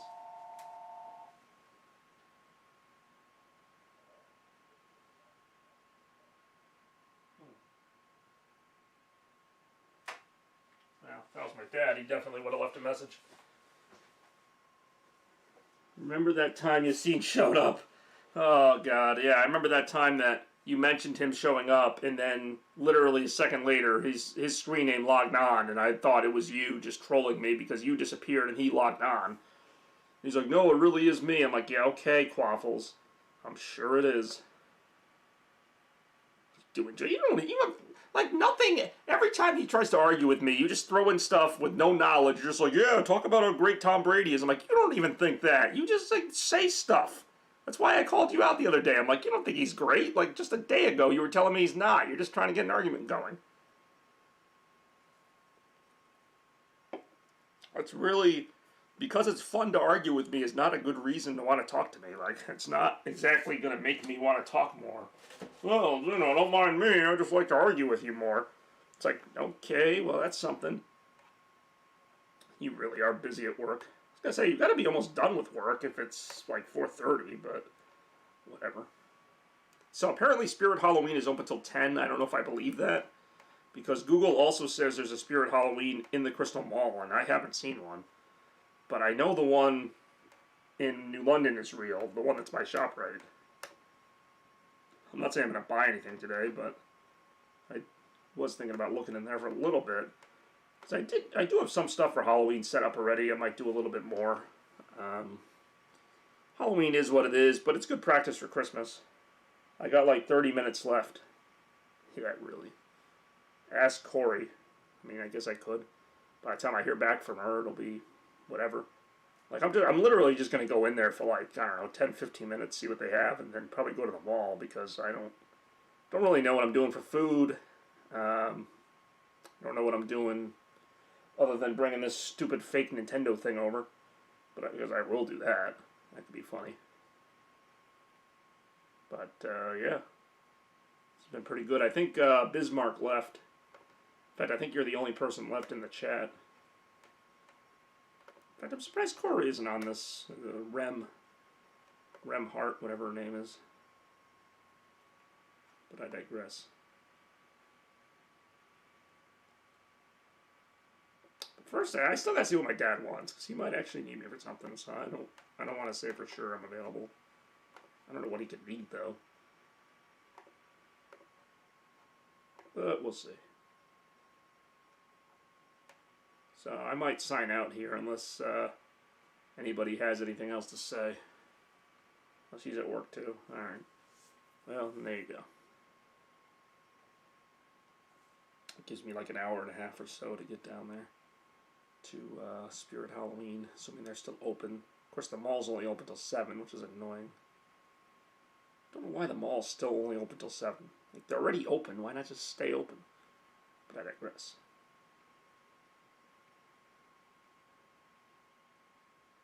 Alright, that's all I got. So, I will see you probably, maybe, in a couple hours, and then we'll go from there. Appreciate everybody who watched today's episode of Net Gains with Bobby Gaines, live, on the air, talking about Christmas, Halloween, and all that good stuff. Hope you have a wonderful day, everybody. Stay tuned this weekend. I might be streaming on Twitch again. And not that I'll stream this, but I am going on a mall tour on Sunday, so that should be fun. Next week, who knows what's happening. Trying to catch up with videos. Plenty of stuff to get excited about. Oh, hold on. Randy's back. Randy's back. Just as I'm about to leave, Randy's back. Holy crap, Randy's back. What's up, Randy? Thanks for joining the show. Probably going to sign off here, unless you got one last question for me. I think I've entertained all the random questions. I will check out Twitch. Yeah, that not right now, but tomorrow I might stream more Crash 4 with inverted mode, so get ready for that. They do some really creative things with the levels. I don't know how long I'm going to play it for, but it's always fun. And this was fun too, actually. This was a pleasant surprise, because I was looking forward to doing this, but I didn't know what it was going to happen. I didn't know if it was going to be like last time where I was on for 30 minutes and then I just signed off, but I'm glad it lasted long enough to make it worth the trip. Not that this stuff is that hard to set up, but when I spend 20 minutes setting it up, I want to use it for at least 20 minutes. And I'd say I did that. We even got Enrico Palazzo on here, Bismarck, all my great YouTube viewers. Of course, nothing will top last year's Christmas countdown, where I had 6 or 7 people along with me for the ride, called the Bobby Battalion, or the Gaines Gang, which is a very wordy nickname for my viewership. But no, what is the game that you wanted to play? You haven't played yet. Well, you mean a game that like hasn't come out yet? Like, 'cause that would be something. But like, I assume you mean like a popular game. Don't really know. A while ago, I would have said Kingdom Hearts, because that's like a game I hear a lot about. But then I tried to play it, and nothing really pulled me in and made me want to keep playing it. Like, the last couple of years I've been pretty like open-minded to other games that, you know, I keep hearing are so great. So I'm like, you know what, I'm going to give them a chance. And I've liked some of them, and I haven't liked some of them. And I'm trying to think of one I wanted to play that I haven't played yet. Because usually if I really want to play something, I just play it. Like, I haven't played yet. I guess maybe A Hat in Time. I mentioned that earlier. That's a platforming game that I haven't played. But it's not like I have this burning desire to play it, because otherwise I would have it. Kind of like New Lucky's Tale from last year. I heard that was this great platforming game, and I was just kind of underwhelmed by it. I beat it. Decent game. But can't really. Maybe Medieval, like I was mentioning earlier. There are some games that I want to play that I've just kind of put off getting. Just because I either don't have the money or I just don't think I have the time. It's not like I'm at a shortage of games. I got games on my Switch that I haven't even really touched yet. And I got some that I play a ton of, so. It's a valid question. I don't know. Are there any games that you have on your waiting list that you haven't gotten to yet? I'm sure there's something. I'm not really like a fan of one. I mean, I am a fan of platformers above all else, but after that, I'm not really picky as far as like I play racing games, fighting games, sports games. Not really a lot of RPGs. Not that I don't like them, but they're just very time consuming. So I play a gamut of different things. That's why I like the retro request parties. Worst food I ever ate. Ooh. Everyone likes to do the best and worst. It's like, what was the best thing you've ever done? What was the worst thing you ever done? Worst food I ever ate. Ugh. I don't know. I'm a little more picky when it comes to food, but it'd be like, I don't know, like sushi or something. Like, it wasn't terrible, but it wasn't for me. I'm sure if I really got exotic, there'd be a lot of things I didn't like a lot of different kinds of nationalities of food that I wouldn't really prefer, but even then I wouldn't say it's the worst I've ever had. It's just not good tasting. Like, I can't. Oh, you know that, not that this isn't a video that hasn't come out yet, but I went to Buckland Hills Mall a couple weeks back, and the Chinese restaurant, even though I love Chinese food, it was so bad. Like, it was just like, it's like stale. So like, I've had some bad quality food I like. Like, I've had that Cosimo's Pizza, which is a really lousy pizza place at a mall. It's like, I like pizza, but this was terrible pizza. Like I've had some pretty low quality food that, you know, on the surface I'm like, this seems like a good idea, but it really wasn't. Like, the place I went to in Manchester is called China Max. I would not recommend it. The chicken was like stale. The meat had like this weird flavor to it, not the usual flavor. It was not good. It was basically a waste of money. In fact, I've been to a lot of, now that we're talking about malls, I've been to a lot of mall food courts that have like those mom and pop type of places where, you know, it could be really good. It could be like the world famous hot dog or whatever, but like it could also be like the worst hot dog. Like you don't know. Yeah, the new mall videos I got to get on. I'm like 3 mall tours behind. I put out Trumbull Mall a while ago. Now I got to do the next 3, not counting the one I'm going on Sunday, which I don't know if you can go on that. Probably not, but you know, we'd like to see you soon when you're up to it. And yeah, other than that, I can't really tell you. There's plenty of stuff. It's actually kind of funny. Going back to September of last year, I don't remember the exact date, but I'm sure I can find it on YouTube. I put out at least 1 new YouTube video a day, every day since September of last year. So over 365 straight days of videos. Now that doesn't mean they were all big videos, but even if it was just like a minute video or a video of something, 365 days of straight new videos. You know, some channels are like, you know, like 2 new videos a week, or, you know, like a new video every Tuesday. Nope. Every single day I've put out something, whether it's a long video or a short video or a gaming video. And that's kind of where Twitch comes in, because I kind of go back and forth between the two. I do something on Twitch, then I post it on YouTube, and vice versa. So I'm constantly in your face. Plus I'm on Facebook posting about the stuff I make. So it just never ends. It really, really never ends. When do you think... Oh, God, I'm so done with the Celtics, honestly. They're so discouraging every year. And every year I get excited. And I'm like, you know, this is the year they're going to, you know, get past the second round, get past the third round. And it's just like, they just are good. Like, they're good. Like, what are the chances? They're probably better than 50-50, but that doesn't mean they're going to go anywhere. You know, that doesn't mean they're going to beat the Bucks. That doesn't mean they're going to even beat the Sixers, you know. This year they beat the Sixers. They barely got past the Raptors, but they got past them. And I'm like, okay, you just got to beat the Miami Heat, and you can go to the NBA Finals. And that doesn't mean you're going to win the NBA Finals, but you can get there. And they couldn't do it. They looked embarrassingly bad against the Miami Heat, who I'm not saying are a bad team, but they should have had it. They should have at least been in there. It should have at least been a 7-game series, and it just looked like, the Celtics were just out of gas by that 6th game, and it was just pathetic. It was really pathetic. I can only believe in them for so long before I really got to see it. They could win 55 games next year. They could look good. But until I see it, they're basically like the Phoenix Suns of the last decade, who won a lot of games and never got anywhere. They're the Clippers, who win a lot of games and don't go anywhere. They're the Oklahoma City Thunder, there's been so many teams, the Houston Rockets, who win all these games and they look really good and they've got good players, but they don't win anything. They never win anything. You're never going to remember these teams. The Rockets, what do you call them? The Oklahoma City Thunder had Durant and Westbrook. They didn't win anything, and they even went to a finals. So how are the Celtics going to win? They don't have Westbrook or Durant. They've got good players, but, it's possible Tatum could be really good.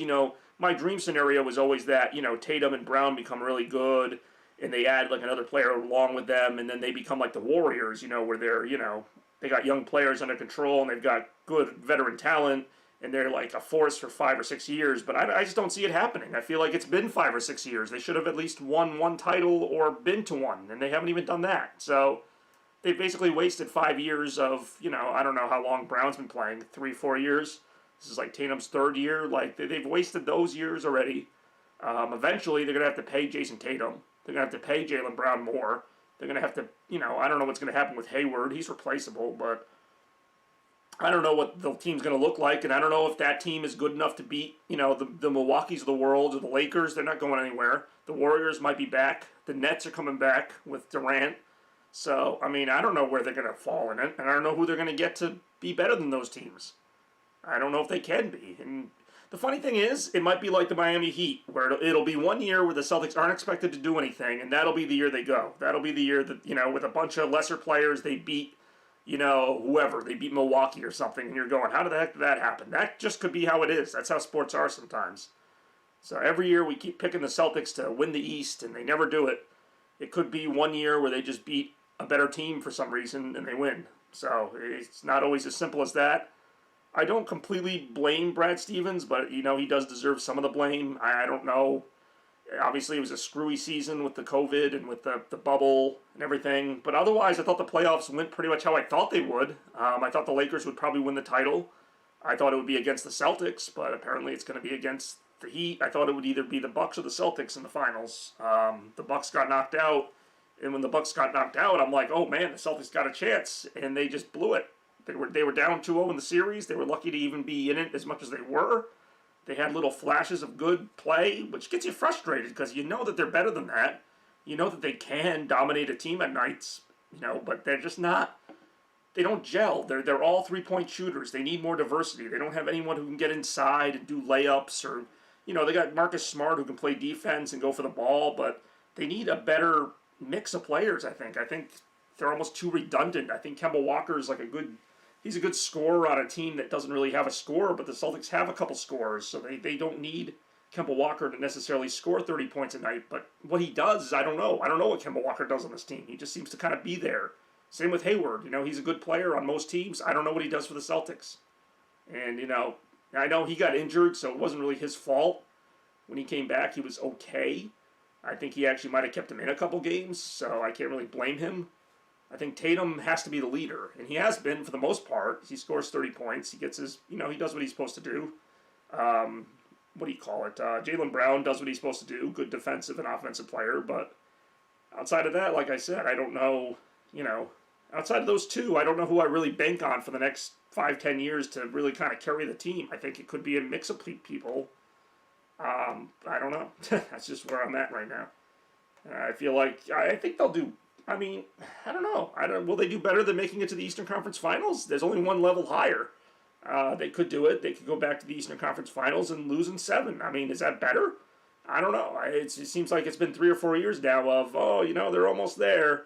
But eventually they got to do something because I can't keep giving them credit for improving if they just keep improving to the same place. They've got to go to the finals. Even if they lose, they got to go to the finals. They got to challenge the Lakers. They got to challenge the Warriors. They got to challenge somebody. Because it's hard to take them seriously now. You know, you can only be a threat for so long. If that threat doesn't materialize, then you're not a threat. You're just a team. You know, you're the Indiana Pacers. You're the Clippers. You're all those teams I mentioned before. You're a good team. You're the Dallas Mavericks before they won. Top 5 weddings. Ooh, jeez. You know, it's funny because I actually do rank this. I don't know if any of this is going to have any significance to you or anybody because you don't know these people. In fact, even I don't know some of these people because I just met them. But yeah, there have been probably 5 or 10 weddings out of the many I've done that stand out. Because you do a lot of weddings. I do a lot of weddings. And, you know, they all kind of feel the same. There's not really one that I thought went awful. There were a lot of pretty good ones. The last one I did this year, about a month ago or so, went a lot better than I thought it was going to go just based on how small the crowd was. I got a pretty good reaction from them. Actually, almost every wedding I've done this year has gone great because I think people just want to get out. I think they just want to do something. So I think as long as I show up and do my job, they bring the party. But in terms of best parties I've ever done, best weddings I've ever done, you know, I've always said there was a wedding in 2016, and I only remember this because I was like, 2016 was like the year I started to kind of come into my own a little bit. Until then, I'd been kind of training under John and other people, and, you know, I did a few of my own weddings, but I wasn't really like the go-to guy at that point. But I did a wedding for this nice young couple who had, you know, they're from the South. Their parents were from the South. They, you know, had a very nice, like, outdoor wedding with a tent and everything, and it just, I don't know why. It's just like, I always remember this wedding. It just went very well. Everybody was, like, cordial about it. It was, you know, the speech was funny. Well, not that I had anything to do with that, but the best man was really funny. And it was just like from the beginning, I just could tell that, you know, I don't know, I had them on my side. I don't know what I did, but they rolled with it. And then there's been a couple other weddings that I knew the people, like a couple friends from college got married, and I was their DJ. And so they have obviously liked me no matter what I did, and that was a fun night. Another outdoor wedding, those actually turned out to be pretty good. These people had money, because they had their, like, whole backyard turned into, like, a wedding. They had, like, their own, like, one of those porta potties, but, like, it's a really nice one. It's like a castle you go into, and, like, they had, like, a power generator. Like, this thing was, they were so rich. I remember they gave me, like, $200 on top of what they paid me to play for another hour. Like, they were like, oh, yeah, here's more money. They just kept giving me more money. I'm like, all right. They really liked me. The bride really liked me. The groom really liked me. That was a fun night. God, I can't remember their names now. That's how it was like a few years ago. I don't know them. And that's kind of the thing. I hope they stay together. I don't know. Once I do the wedding, it's kind of over with. I haven't DJ'd a wedding where it's a second marriage yet, where I'm like, oh, I remember doing your first wedding. That would be a little awkward, but God, there's been a lot of good ones. A lot of tough ones too, where I have to do people with really long, confusing names, and, you know, like I can't even say it now. The mother's name was like this long Asian name. It was like Desensexme or something. It was like such a long name. I had to like memorize it, and obviously I forgot it, but this was a year ago, so I'm not too worried about it now. But yeah, just all different kinds of challenges in terms of venues and people. I'd still have to say that one in 2016 is probably my favorite. I just remember like really feeling like I nailed that one. There were so many good moments in it. And then probably the second one would be that one where they gave me a bunch of money, because that was just kind of cool. But, you know, I don't always do it for the money. It's just, you know, some jobs pay more than others. Sometimes I get a lot of money and I don't feel like I did a good job. Sometimes I don't get any money and I'm like, yeah, I think I did a pretty good job. But I digress. I've done like 3 weddings this year, which isn't much, but that's because of the whole thing. Usually I do like probably 20 weddings between March and December, not counting other parties I do. Worst weather. Oh, God. I hate, as much as the outdoor stuff can be fun, I hate it sometimes, especially if I'm outside. Actually, I remember I did a wedding with my boss where it had rained the night before, so it was really muddy. We were trying to get everything, like, up this, like, really steep hill with, like, stone, kind of like a stone walkway. It was like our cart kept getting stuck. I don't think it rained during the party, but it was like so rainy before that it was like impossible to go anywhere. And it just like kind of ruined the whole day for everybody because, you know, everyone didn't want to get their clothes dirty and everything. They had us set up by like a thorn bush or something. Like, it was just anything involving outdoors has its issues, especially with electronics. Another thing I don't like to DJ in is extreme heat. Even if you're under shade, if it's like 90 degrees, it's really not good for your equipment. Like, it just, you get hot, the equipment gets hot, it just, my laptop's melting. I hate that. I would almost rather it be a little rainy, like 50 degrees, like a little bit of rain, because I can always protect my stuff from a little bit of rain. But when it's super hot, I got nothing. I got like a fan or something. That's not going to do anything. I hate outdoors. I also hate when it's so hot out that the bugs are just all over the place. I actually have pictures of my laptop with like bugs all over it. It looks like the plague. I've got like bugs on like the top of my screen, on the keyboard. I'm like trying to type. There's like mosquitoes on my hands. And the funny thing is, everybody else is oblivious to it. They're like, oh yeah, can you play Freebird? And I'm like, yeah, I can't breathe, but okay, sure. Let me just get that on for you. I don't know why people do things outdoors. This was before the pandemic. This was just in general. Everyone wanted to go outside. And like, yeah, that's great. If you don't have to set up thousands of dollars worth of equipment. Oh, the time I set up my stuff outside at a campground, and it was like completely set up. And like, I kind of had a feeling it was going to rain. So I didn't set my laptop up until like the last minute. And it started to rain. And it started to rain a lot. So I'm like trying to pack everything up in like a second while this guy at a pickup truck tries to get my stuff and bring it up to the indoor facility. And I'm like, we should have just started here to begin with, but we didn't want to, we had to roll the dice on it. So it ended up taking more time for everybody. Ugh, that was such a nightmare. Just for a stupid party that didn't even last that long. Top 5, so geez. And you're really getting on the DJ thing today. Not that I mind, I do enjoy my DJing. Top 5 songs I played. It's funny because there's like a lot of songs that I play that I might not like, but they like. So, because of that, I think of them fondly. Like, they'll be like I Will Survive or something by Gloria Gaynor, like stuff that resonates with the crowd that I might not like, but when I play it, I'm like, well, they're so excited about it. I remember one of the first times I played at a party, Quad City DJs, what is it, like Come and Ride the Train. It's like this conga song that everybody gets all excited for. They all get in a conga line and go around. And I'm like, this song's pretty campy, but like they went nuts for it. And they made the conga line all the way around. And I'm like, holy crap. Like I'm watching people go behind me, downstairs, upstairs, in this very small room. And I'm like, okay, I guess this song works. But it's nothing I really played again. Or, oh, what's that other song? It's an 80s song, Flashdance. What a feeling. Like, if that song works, it's awesome, because I love that song, but not anyone else really does. But there was one crowd that did. They were like doing all the moves and stuff. And pretty much any time I do, I've had the time of my life from Dirty Dancing. Everybody does the moves from the movie. It's like kind of like a big 80s like crescendo, or Don't Stop Believin', like any of those songs that have like all that energy. Everybody starts going nuts too. It's almost like you're at a live rock show, except you're not. Oh, God. Oh, Dancing Queen. I love Dancing Queen. I don't care if they like it or not. I just play it. And they usually like it. If they don't, that's too bad. Because I love Dancing Queen.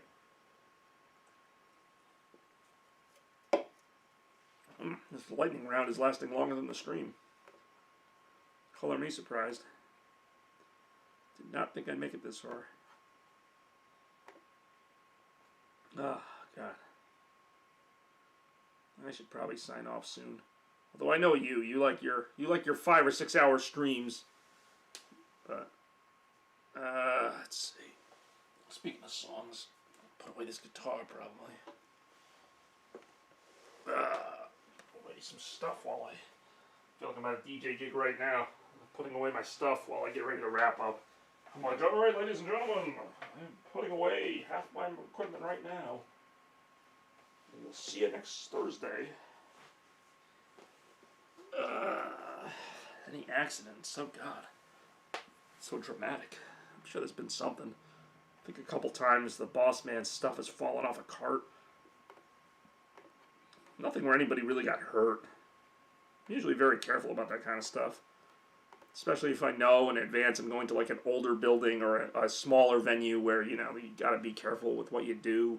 Don't want to like knock over any artifacts or anything that could be worth some money. Don't want to hurt any of the old people or any of that. So I mean, I've been DJing for almost 10 years now, although not consistently. Some summers more than others. I also do video work here and there, but no, it's always a little different, even if it's always similar. It's not always the same, but same idea anyway. But no big accidents that I can think of. So, knowing me, I would remember that. I'd remember if somebody fell down the stairs. I'd be like, oh crap, that was Grandma's last birthday, 2017. It was not a good year for old people. I think that's all I got here. Guess I'm gonna throw this cup out. Put some of this crap away.